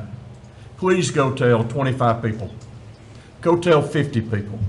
Go tell people that you came and sat here and heard the people from DEQ and you heard what Reese had to say. You heard the facts, not baloney, not what somebody fabricated, not what somebody put on Facebook. You heard the facts. And help us spread the facts. That's the answer to this. Everybody's got to get on board. It is what, I keep saying, it's not what we want to do, it's what we have to do. It's not a choice. Wait a second, so I would, I mean, a lot of people, or, you know, how it came up, and a lot of people are back to waste of it, but I just moved here from not Nashville. I hadn't heard, I moved here 2 years ago, and this is kind of a casual conversation. There were issues with the dam and those sewer, but nothing important. Wake surfing actually brought this up, that I, like, all these people started scattering, you know, fees for me. And, so, something wrong with that is that now, I mean, apparently our town can rival, we can rally when we want to rally. I am nervous, though, if we all go tell 25 people in panic that I feel right now, my property values are gonna go down. It's like just boom, down, that it's that panic. Because right now, I'm feeling a little bit more panic than I have been. And if I go out and, you know, panic mode, 25 people for 10, 12 years, and if I have lakes shut down, you know. So, My $1 million house just went to 400,000. So we all appreciate the concern that you have, and I don't mean to dismiss your concern in any way when I say that, but, you know, panicking actually won't help. You know, if panicking we're going to help, we should have panicked years ago, okay, to be honest with you, and fix this. Always been. Right. Just new to the. So the good part the good part about it is that we are all, yeah. You know, the good part about it is now we know about it and we know what can be done and we know what we are going to do. And that's the way you overcome panic is, you know, it is, as I said, it is a difficult position for all of us to be in. I have a house on the lake too. And I certainly don't want the property value to just crash down. But what I do know is that if we do nothing, it will have no value, because I think it was Mark Helms, and I'll never let him forget this. I said, you know, to him in a conversation, where would Lake Lure be if there weren't a lake? And he said, well, I guess we'd be Girton. Now, that's not to be disparaging to Girton, but we would, if there were no lake here, our entire lives and economy is based around this lake. So I've quoted Mark so many times with that. That is something that we need to keep in mind. So we don't want to panic. We just want to take a deep breath and say, finally, we're addressing this in a reasonable way. And that's the message you need to send out, and that we are absolutely dedicated to answering any questions or continuing to have this conversation as many times as we need to have with people, so that everybody gets the information they need to have, so that when they're discussing it with anyone else, you sound at least like you know what you're talking about. And if I may, welcome to town. I know, as a new resident, I've been here for 15 years, and this is one of those legacy projects, just like our dredging project is. And when I moved here in 2007, March the 6th, I was 10 minutes late for work that day. I knew about a dredging project, so every 2 to 3 years, we would lower the lake for specific purposes to continue these legacy projects so that we could move into perpetuity with our lake. So one of the messages that you can take to those 25 people to allay some of their fears is we've always lowered the lake for certain specific purposes, just like dredging, and this is one of those pieces, just like dredging, that can take us to the next 100 years. So with property values, it is a concern for people when they hear about it, but it's something that we've been doing this for a long time in terms of lake levels and specific adjustments as needed to create these good, successful projects. And to that point, what we're doing is going to protect your property value. That's the important message we want out there. You know, not that the sky is falling, but this is what will protect your property value or make it increase. Yes? If I could make it just a comment from the state's, from our perspective, 10 to 15 years ago, we were panicked because we felt like nobody got it and understood the seriousness of what was going on and the potential implications.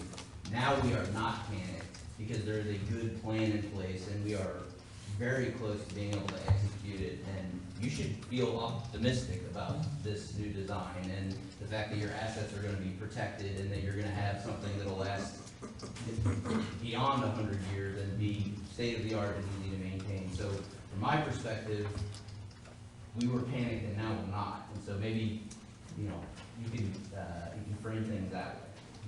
And then just to reiterate, because we try to be very intentional in what we do. The reason we're starting at the dam and working our way around is that we can take people off the existing system as we work our way around.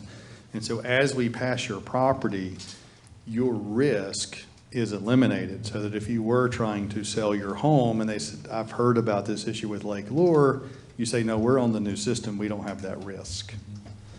There's the inconvenience of bringing the lake down, and that's inevitable. But as we work our way around the lake, your risk of being attached to the old system goes away. I would probably would add something that I think probably needs to be said. Is that, you know, there's a lot of people on this team that's brought us to this point.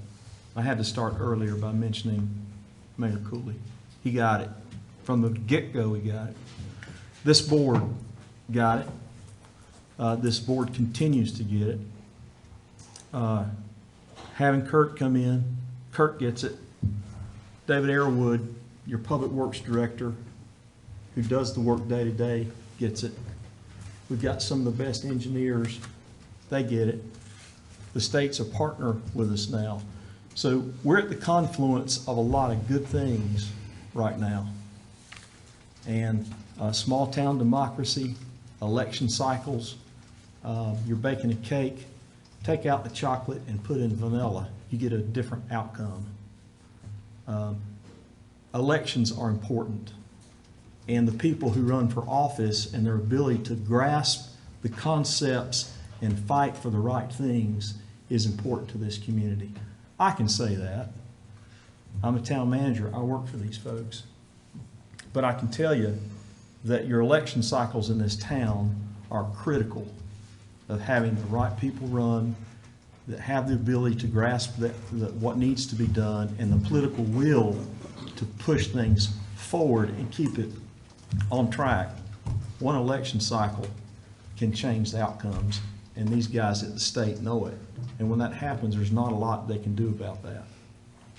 And they're faced with, they've got tools they can use, but they don't want to use those tools. They want the town to move forward in the way that it's supposed to with sewer, the dam, and the other issues that we're faced with. I think you had a question. Oh, I'm sorry. Would you be kind enough to, can we get the talking points out on the web? So if we talk 25 people, we don't forget some critical issues. Are you willing to give us some talking points? I'm teasing. Yes, we will. We absolutely will. Yes. Okay, thank you. Yes, and I actually think that's a very good idea, because we discussed a lot of different things tonight, and some of it is more technical than, maybe a lot of us are used to embracing. And one thing we want to make absolutely sure is that when we disseminate information, it's correct. So we absolutely will do that, and thank you for that input. And of course, that, we can say that easily because that will land on Laura Creegee's shoulders, and so we're delighted about that. Yes? Everything you're talking about is a pretty good plan, but the one thing I haven't heard, and living here 17 years, that I'm sure with the state about, you thought about this, but the lake's gonna be down for month after month, and there's no way around it. But we have a lot of places where water runs into the lake, and if we happen to have a really rainy year when this is down, I'm sure you guys have a plan on how you're gonna counter the erosion, but my biggest, and don't go into it now because we've been way over time, but my biggest fear of this whole plan is what are you gonna do with all the erosion?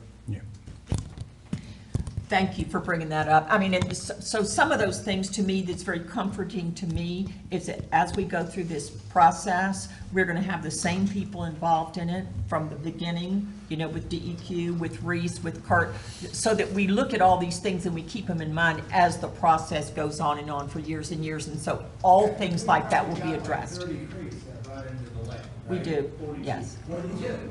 Mark, you can answer the question for me, but, I mean, every one of those creeks is, if it's down for 6 months and we get a really heavy rainy year, there's gonna be erosion at the end of every creek.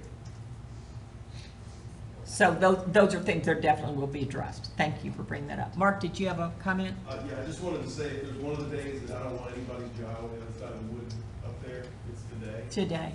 But my wife and I have been here for 24 years, and I can tell you, for 24 years ago, the lake level could vary. I've seen it go over the dam after Katrina, after rains of Katrina, where the water's up above our docks, where boats are getting crushed in boat houses.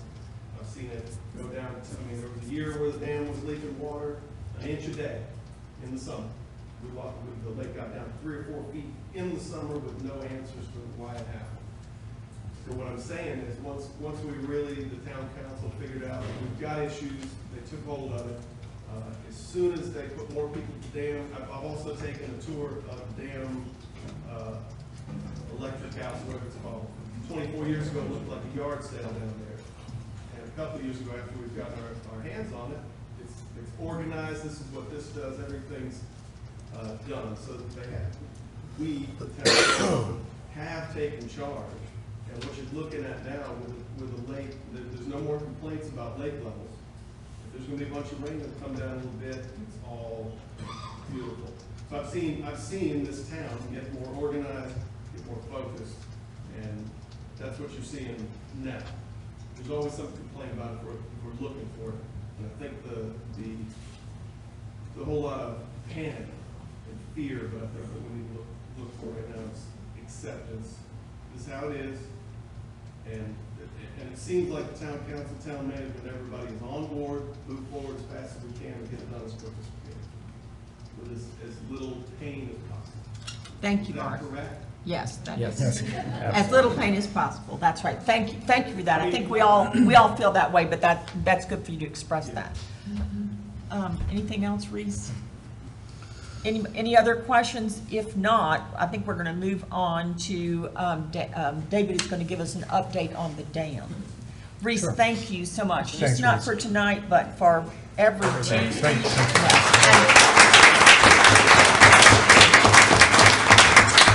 Thank you, Tim and Landon. We appreciate it more than you know. We truly do. And Kurt, thank you for all the work that you've done. And David, thank you for the work that you do for this town. And I know Tim and Landon are going to head back home, so they've got. Thank you, folks. There you go. Thank you so much. Unfortunately, it won't be the last time we ask you to come. And you're stuck for life, so. I think Reese is going to buy a house in Lake Lure, so he won't have to commute once we start this. Vested. I've looked at long-term VRBO. Oh, have you? So David is now going to give us an update on our dam rehabilitation replacement. Yep, thank you, Madam Mayor. Now that the easy project is done, I'll start talking about the more difficult project that we have, and that would be the dam, but there's good news. And I'll just reiterate the point. A year ago, the plan was really up in the air for both the sewer system and the dam. Now we have a plan. And so what I'm going to talk about in the next few minutes is our plan for our dam, and there's a lot of good news, a lot of reason to be hopeful with the dam. So a little bit recap on the dam. Town Council, about 4 or 5 months ago now, made a decision to replace the dam instead of rehabilitating the dam. And the reason for that, we haven't had a chance face-to-face to explain it to you. The reason was very simple. To rehabilitate the dam, to fix the 100-year-old dam, to make it compliant with modern safety standards, would take about $70 million, and we'd have to drain the lake in order to resurface, reface the dam at some point. We took a look at the economic impact of that, said that we have to do better. And so we went towards a new dam concept with Schnabel Engineering, a leading dam engineering firm. They're the best in the Southeast. And we determined that we could build a new dam for a price of $70 million, the same price as rehabilitating the old dam, except we don't have to drain the lake. You can build a new dam on the existing footprint about 100 yards downstream from the existing dam. So it made all the sense in the world, and it's easier to explain to legislators at the state and federal level to build a new dam. So that's the path that we're on. So what have we done since February and March when we made that determination? Lots of good things. The first thing we did was explain to our legislators at the state and federal level that we need a new dam, okay? Perfect timing, because you see on the news the effort that's being put into place. Whether or not it comes to fruition is another matter, but the effort to invest in infrastructure in the United States. So in order to be the recipient of some of that money that may come down, you have to be ready. So we spent 6 months getting the town of Lake Lure ready to receive infrastructure help at the federal and state level. What did we do? First thing that we did was we took a look at our budget, and we pretty much this year restructured our entire budget to be postured for success. To be postured for success, you needed to put a pool of money away to be ready to go when other money came at you, because typically at the federal and state level, it's matching funds. The feds may put in 80 or 90% of the money, we have to come up with the 10%. But you're not eligible unless you have the 10%. So this budget cycle, and you'll see it was just approved a few weeks ago, has in it dedicated funds, fenced off money just for the dam. When you look at your property tax bill next year, and it will go up by about 10%, 11 cents specifically on the dollar. When you take a look at your property tax bill, you're going to see municipal, that takes care of the town, fire, we know what that's for, and the dam, which is 19 cents on the dollar, dedicated $1.6 million a year set aside just for the dam. That's great news. Because just recently, as we've been talking this up at the federal level with our Congressman, Madison Cawthorn, we've had direct communication with them. We think there may be some money coming our way. But the first question they're asked is, how are you going to pay for the 20%? Well, we were able to immediately answer, we've got that money fenced off, ready to rock and roll. And not a whole lot of towns can say that. So that makes us even more attractive for that federal or state resource money that would be coming our way. So that's what's going on with the budget. Other good news with the budget that you have to understand, big picture. In order to get that 19 cents or $1.6 million a year, we had a strategy of 2 major points. One is, of course, raising taxes. That's the easy answer that we don't like to do. But as we did that, we also lowered our operating expenses in a variety of different ways. There's about 12 or 14 things that we did to be more efficient as a town, and so we were able to take that 19 cents and get it down to only an 11 cents increase in property taxes. So we lowered expenses, raised taxes a little bit, put away a pool of money, and we're off and running. So what is that money going to buy us? Well, the first thing that we did was reach out to our legislatures. Here's the good news. all the way from the county commissioners to the state, North Carolina State Legislature, to Madison Cawthorn's office in the 11th Congressional District. They're all in agreement and in alignment that we are a priority. That's never been done before. As a matter of fact, a year ago, 2 years ago, if you were to ask them, they said, well, yeah, we've heard some things, but nothing really concrete. Now they know, and we have a plan. We have an engineering firm that's already done the assessment. We have an engineering firm that's ready to go right into design and then into construction. You hear this a lot, but it's true for us. We are shovel ready. We are ready to rock and roll if that money starts to come our way. The county commissioners came on board to offer what's called letters of support to our North Carolina legislatures, Senator Heiss in particular, Representative Rogers, our representative. They're all on board with that. North Carolina is going to sort through their budget in parallel and at the federal level. Now, what may happen is a couple of things. At the federal level, we may get direct money. They may say at the federal level, it's called an earmark, though we're, at the federal level, we're trying to get away from earmarks, but they may say, hey, Lake Lure, you're going to get a bunch of money. I'm not hopeful about that, but it doesn't matter. What will probably happen is a bunch of money goes to North Carolina at the national level. When that money goes to North Carolina, it's up to North Carolina to set the priorities. Good news there is, because we were a priority at the federal level, we're also a priority at the state level. So chances are, if we can pull the right lever and get the money going for a particular reason, we can get the state to prioritize and take their allocation and reallocate it to Lake Lure. And there's a whole bunch of reasons why they allocate it to us. I'll just mention a few. Economic impact, we made the argument that we are really a regional economic resource, not just the Lake Lure Chimney Rock resource. We also could build a new dam which would help with flood control issues that have been plaguing Hickory Nut Gorge for 100 years. We're also a wetlands, and we want to maintain our wetlands. The Army Corps of Engineers gets involved with that. And of course, we want to preserve the lake for the property values and all those other arguments that we make. So and we're a rural area. Believe it or not, transportation access in rural areas is a big deal. We're considered to be a rural area, so maintaining a bridge and a dam, very important to pull that lever. So we have all these great things going for us of why an investment is important, and so we're very hopeful that that'll be coming our way. So what are we doing in the near term? We're working with the Department of Environmental Quality, same department that these guys are from, but they're water quality guys. We're working with the dam safety people on moving forward with the dam at Lake Lure.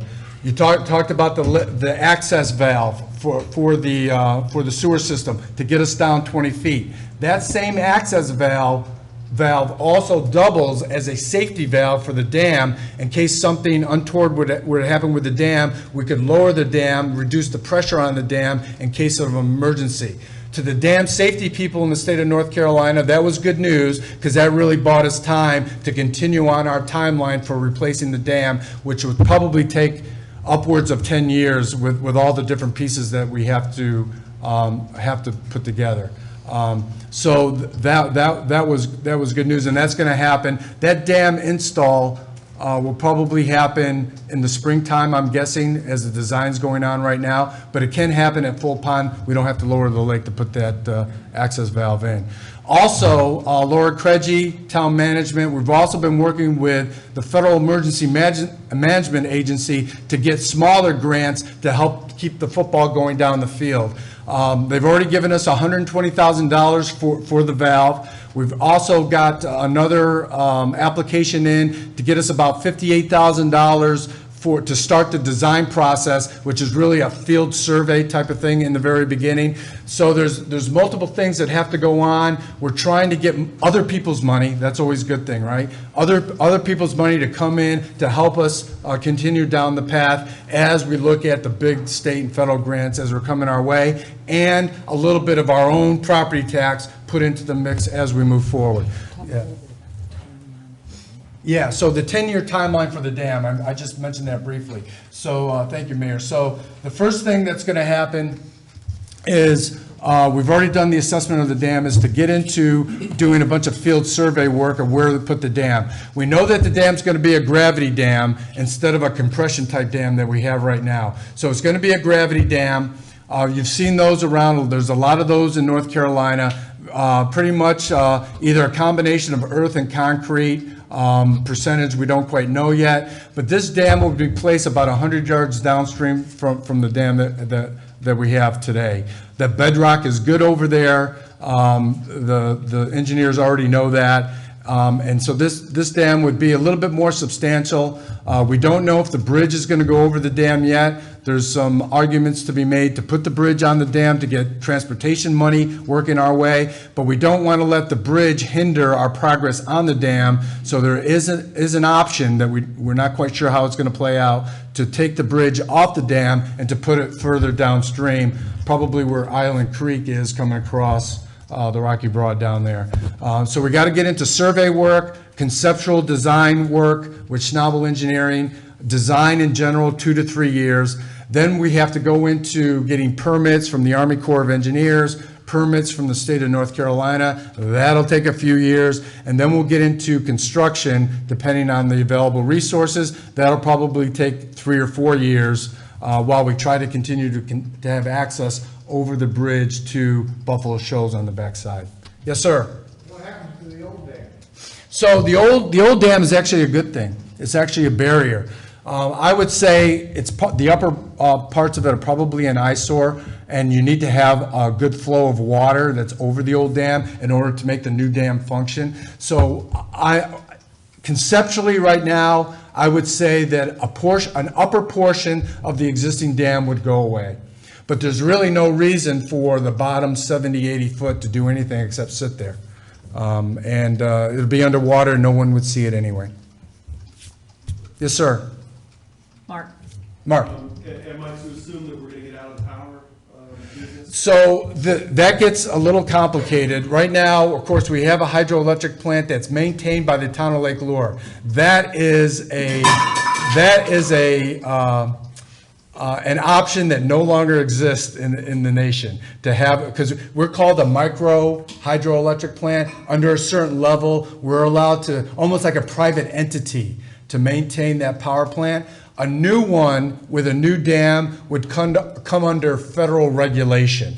So the maintenance and operations of that kind of a plant would be taken out of our hands, and we could do that if we knew that there was an advantage to build the new dam based on that hydroelectric capability, an investment in green energy, so to speak. So if we see that there's an opportunity to pay for the dam using hydroelectric, we may go down that path. Otherwise, if there is no advantage, we'd rather not take the lake level control out of our hands and give it to a third-party entity like Duke Power in the future. So that's a long answer, but what it really comes down to is a hydroelectric capacity would be an option on a new dam. It would be built to put that option there, but may or may not be exercised depending on if we can see an advantage at that point. So what I just heard was lake level is most important. Yes, absolutely. Maintaining the standard that we have of a recreational lake, to maintain control of that lake, is an absolute priority. But I got to tell you, we may get to a point where we're backed into a corner, whereas we have to find that investment to keep the lake in general, or no lake, okay? No lake does not make a good recreational lake. But I'm not sure where that decision, when and where that's going to happen. But if we see that we can get the best of both worlds, flood control is a great example. Just because we're a flood control lake doesn't mean that we give up control of the lake. Flood control gives a measure of safety downstream. A number of federal agencies would want to invest in that, but it only gets exercised in an emergency if you're going to have a big rainfall coming, which we'd lower the lake anyway. It doesn't really impact the recreational piece of the lake, flood control, but hydroelectric does, because hydroelectric people are in the business to make money, and they're going to want to draw down the lake at their discretion, not at our discretion. So it all has to work together, Mark, if that answers your question. Yes. Yeah. I hear you saying a lot of stuff, but I hear Yeah. what Mark's asking. Yeah. Is the council committed control Yes. of the lake level. Yes. So that's not gonna go away. We are committed to doing that, yes. But what I also am saying is, if we get backed into a corner, whether we have a lake or not, okay, if something happens and we need to find other resources, we'll do what we need to keep the lake, okay? At that point, you would have to give away. We might give away, you're looking at it as black and white. I'm suggesting that there's a balance to be had at that point, and that's all I'll say about that. We don't know where that is. We haven't gotten to that point yet, but it's something in the back of the mind that we have to think about when we're going after resources. Commissioner, if I may, Yeah. just explain to them that you can build a penstock in it so you don't lose that option. Right, like I said, it's an option. We can build it so it has the capacity to put that on there, but we don't have to exercise that option if we don't need to. So that's not a decision that has to be made when we build the Yeah. dam. I mean, or Right. when we design the dam. Right, it can come later. Are you questions? I think if there are questions, any other questions? Are there any questions? We're happy to entertain those. Believe me, this is going to be a continuing conversation on both these issues, the dam and the sewer going on. So this is not your last chance right here tonight. But certainly if anybody has one, feel free to ask Yep. either Kurt or David. Otherwise, we will move on to our next topic. Well, I just want to re-echo again, I'm going to have dam safety come back either July or August, just like DEQ did tonight. And if you come to those meetings, they'll be glad to answer your questions then too. And we'll have Schnabel here, who will have the technical expertise to answer these technical questions. All righty, well, thank you so much, and we will move on then. Thank you, David. We will move on to our next line of item on new business, which is the UAB member appointment. And before we do that, I would just like to say how grateful we are all to the UAB board, because they have been done so much work, put in so many hours helping with the planning of the policy, and David is the council liaison for that board. But it's truly been remarkable how much expertise we have in the community and how willing everybody was really to get together and tackle these really difficult assignments. So I thank the whole UAB for that. Are you? Yes, we're ready to you wanna go. head up the UAB appointment? Do Yes, you- Madam Mayor, I'm ready. I am proposing that Mr. Rick Spurl, who lives at 160 South Point Drive in Lake Lure, be appointed to the UAB. Besides, he's the only one who applied, which makes it easy. So as the voice of the community and well suited for the position, I had a chance to talk to Rick. I think some of the other commissioners have as well. He'd be a great addition, Madam Mayor. Without further ado or discussion or any other questions, I think many of you may know Rick. I think I would propose that we appoint Mr. Rick Spurl to the UAB. All right. I Is there would, a motion? I would second that motion as well. I've known Rick for a long time. His daughter got married at the hotel. I had a lot of opportunity to talk to him during planning and talk about his work experience over the years too. And he'd be a great fit for UAB, and he's coming on at the perfect time. Yeah, So, he's got a big job ahead of him. So. All in favor? Aye. Then we unanimously support your Excellent. recommendation. And thank you, Rick, and, thank everyone, and please continue to be involved. There's places come up sporadically on all the different boards, but I encourage you to get your application in so that when a vacancy does occur, then it may not be at the end of somebody's term, it might happen during, we'll already have it on file that you're interested in a particular board or maybe more than one board. So we thank you for that participation. And the application form has all of the different boards on the same page, so you can express your interest in any of them or all of them at the same time. Exactly. Thank you, Patrick. All right, we are a little upside down now. If you're following an agenda, you've had to jump around. So we are now going to move to the town manager's communications. Sure, thank you, Madam Mayor. Just some of these things we've hit on tonight, but one of the things that Commissioner Diorio mentioned that we're having a lot of success in, and that's communicating with the folks at the state level and at the federal level. Some of you may or may not know that we've hired a lobbyist, the policy group, made up of folks who have been senators at the state level, And they've been helping us communicate up and down with the feds and at the state level to do exactly what Commissioner DiOrio described to you. We're keeping it on the radar. They know we're here. They know what our needs are. We're making a lot of progress in that area via the policy group. Public Works, we mentioned that David and his crew found a very important sewer leak. Actually, technically, it's not a sewer leak. A lot of lake water was going in. That probably cut out, David, 175,000 gallons a day that was going into the system. That was a big find for us, so great work, David. Community Development, our Assistant Community Development Director, Mitchell Anderson, accepted a position with these guys, DEQ. And so I never sat across a desk and spoken with a person who as a child dreamed of working for the state of North Carolina, but that was Mitchell Anderson. And so after being here for a while, he decided to go to work for the state. We miss Mitchell. Mike Williams now has been promoted into the Assistant Community Development Director position. Some of you may have met Mike. He's going to do a great job for us. He comes to us from Henderson County, so that was a good hire for the town. Our permit numbers are increasing. Mike is extremely busy. We've already interviewed 2 other folks, and so we're going to backfill Mike's position that he's vacating, and that person will start with us just right after the new fiscal year, which begins July 1. So that person comes with a lot of technical abilities that will help us with GIS and some of the other IT needs that we have. Dam Hydro Wastewater Treatment Plant. Commissioner DiOrio mentioned some of the cost-saving measures that are underway. Dean Lindsay was a strategic hire for us. He had power generation in his background, having worked for the Navy, or having been employed by the Navy for a number of years. So Dean is turning things around at the hydro plant. We ran that plant to failure, and it took a while to get things organized and squared away. David Arrowood was first on the job.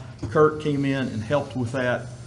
Dean Lindsay followed up with that, and is exactly what we needed at the right time. Dean is expanding to take over operations of the wastewater treatment plant. That's going to save us north of $100,000 a year. So that was a very good thing for us to have done. So we're going to see reduction in cost under Dean Lindsay's leadership. We've seen last month, Chief Wade Castor, they basically facilitated 233 hours of training. When those guys train, it just ensures that they're going to be able to execute the things they do for us in a more perfect manner. Calls are going up.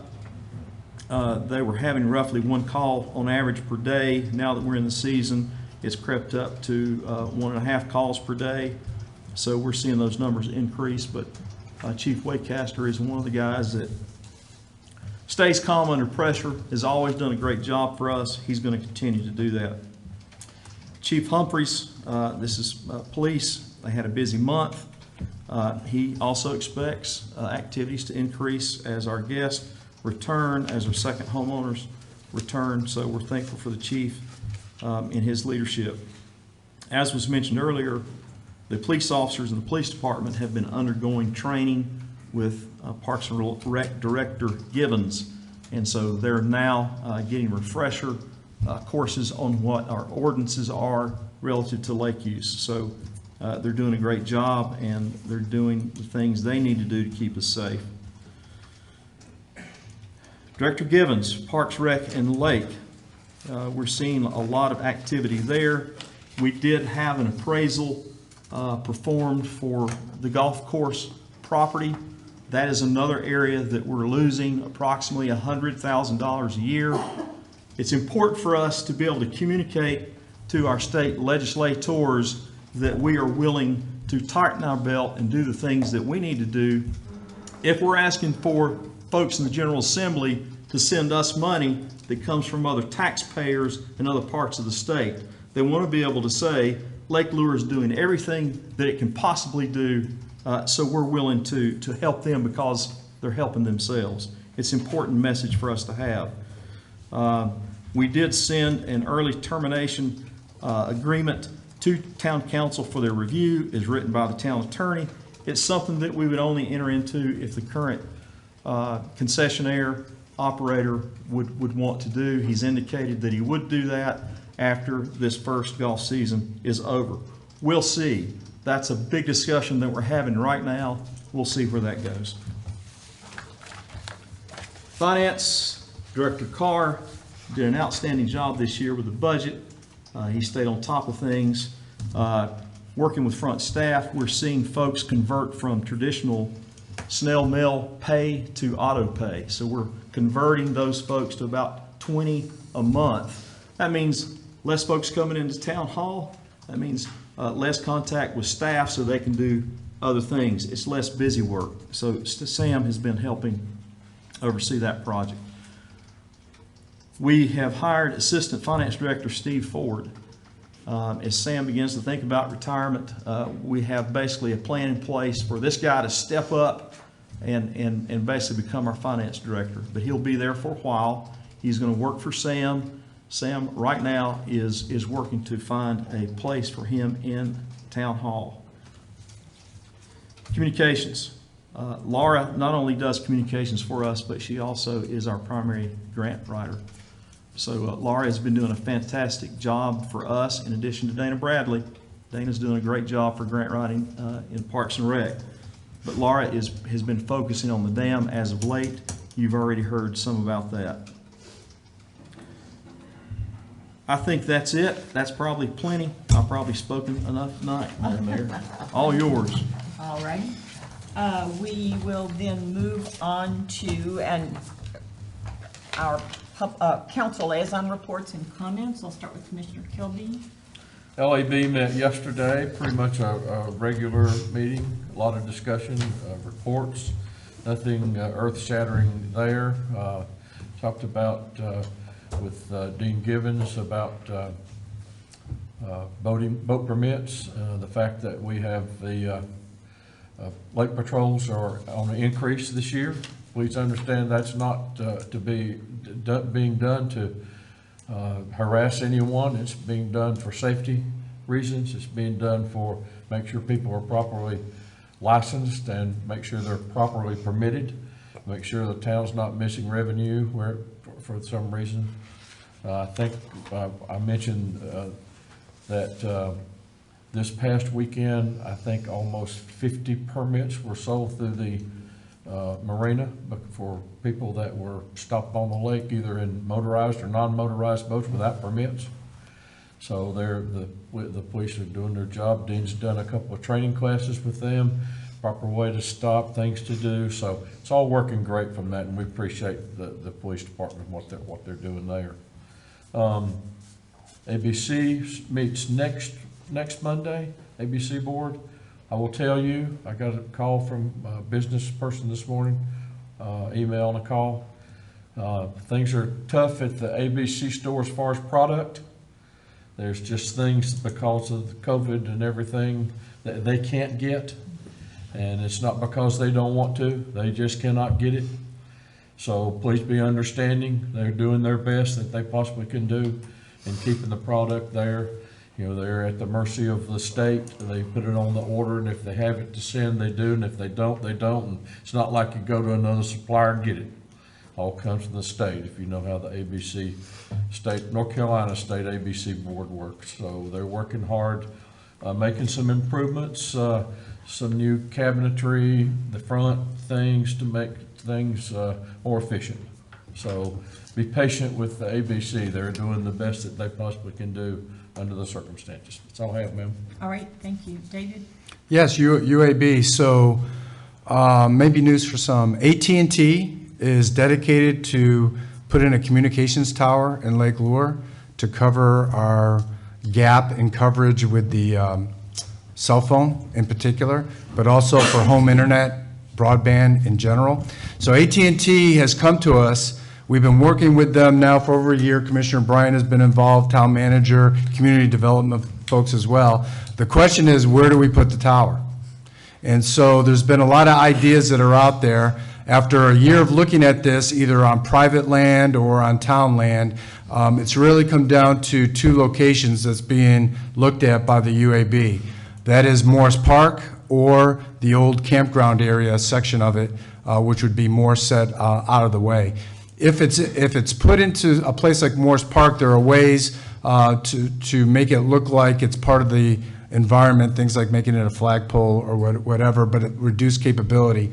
The option at the campground would be more of a traditional looking, it would still be a single pole, but with antennas that would be mostly hidden by the trees over in a back corner. So those options are being vetted right now. That will come up for a public hearing later on to find out where the community resides on that. But AT&T is coming. That tower's going to be here. It's really being paid for by federal FirstNet dollars, which are geared towards first responders. So this truly is a public safety issue to get that cell phone coverage up to speed. Oh, by the way, we all can benefit by having 5 bars on our cell phone as we go on. UAB is looking at that. Once it gets past that, it'll come to council. We'll start to look at it. It'll come to the public for their viewpoints, and we'll move ahead, and then it'll take about a year to get the tower in place once we make a decision. So Even 2 bars would be nice, wouldn't it? Yeah, 2 bars. I'll go for 2, yeah. I'd love that. Thank you very much, David. John?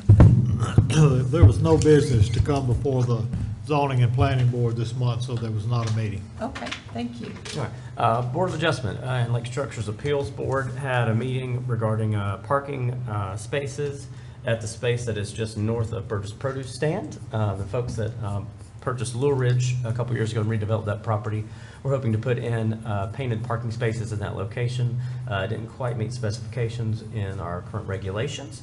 And the lines had already been painted over, so their recommendation was to deny the request to repaint the lines and then allow them to self-police that property. That piece of paved roadway where the traffic light was, which we all loved so much, is now going to be self-patrolled by them, and that's private property right there. So Parks and Recreation, we had a stand-in for the meeting minute notes, and she has been very busy with her job with Dean, getting ready for summer, so I don't have full meeting minutes from that just yet. We had a very animated conversation about the golf course and some of its future, and we had some great input from members within our community and outside our community, and there's a lot of good opportunities that exist within that. We did elect Mark Hook as the liaison on Parks and Recreation to spearhead some efforts with folks of the community who want to provide input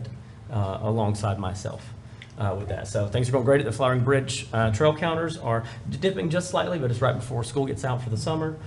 People were out and about in March and April as COVID opened up, and now they're finding some new options, but summer is upon us. So we are ready, and there's going to be a lot happening in our town this year. I think that our Parks and Rec and Lake Department have done an incredible job maintaining all of our spaces. As the grass grows faster and faster and the flowers keep blooming, it looks incredible around town. So thank you for your beautification efforts.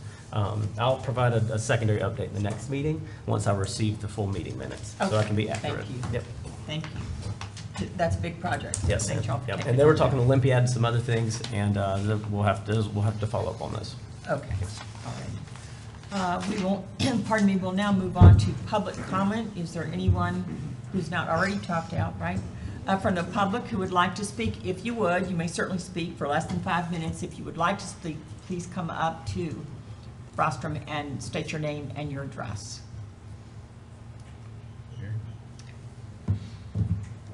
And as much as we love your comments, I know everyone is glad that we're talked out by this point, right? In which case, we will move on to the consent agenda. Do I hear a motion to accept the consent agenda? Remember that we have an addition. Right. Madam Mayor, I move that we approve the consent agenda as documented in the agenda. I'll second it. All in favor? Aye. Aye. Then the consent agenda is approved as it was amended. And I believe that brings us, I'm sorry, I'm making sure that we've gone over everything here, removed everything around so much. I believe we have covered everything that is in our agenda. We are going to go into closed session, but before that, I would like to say how thankful we all are that we're able to be here together. This is wonderful, and thank you all for coming. It's really so meaningful, not just to us, but to everyone in here, to be able to hear the viewpoints of everyone who lives here. So thank you for taking the time. I know it was a long meeting, but I think worth it. Do I hear a motion then to go into closed session? Yeah, I'll make a motion to enter into closed session in accordance with GS 143-318.11, parenthetical A, parenthetical 6, for the purpose of discussing personnel matters. I'll second that. All in favor? Aye. With 5-minute break. Yes, 5 Oh, minute break. 5-minute break. Yes, please. That's fine, thank you. Thank you, everyone, for coming tonight. We really Reese, appreciate your time. thank you very much for coming. Thank you so much. Kurt, before you leave, Kurt. We're gonna put in cofferdams by your house so that you can keep the water and keep the appropriate water right by your house. Hey, buddy. We have those.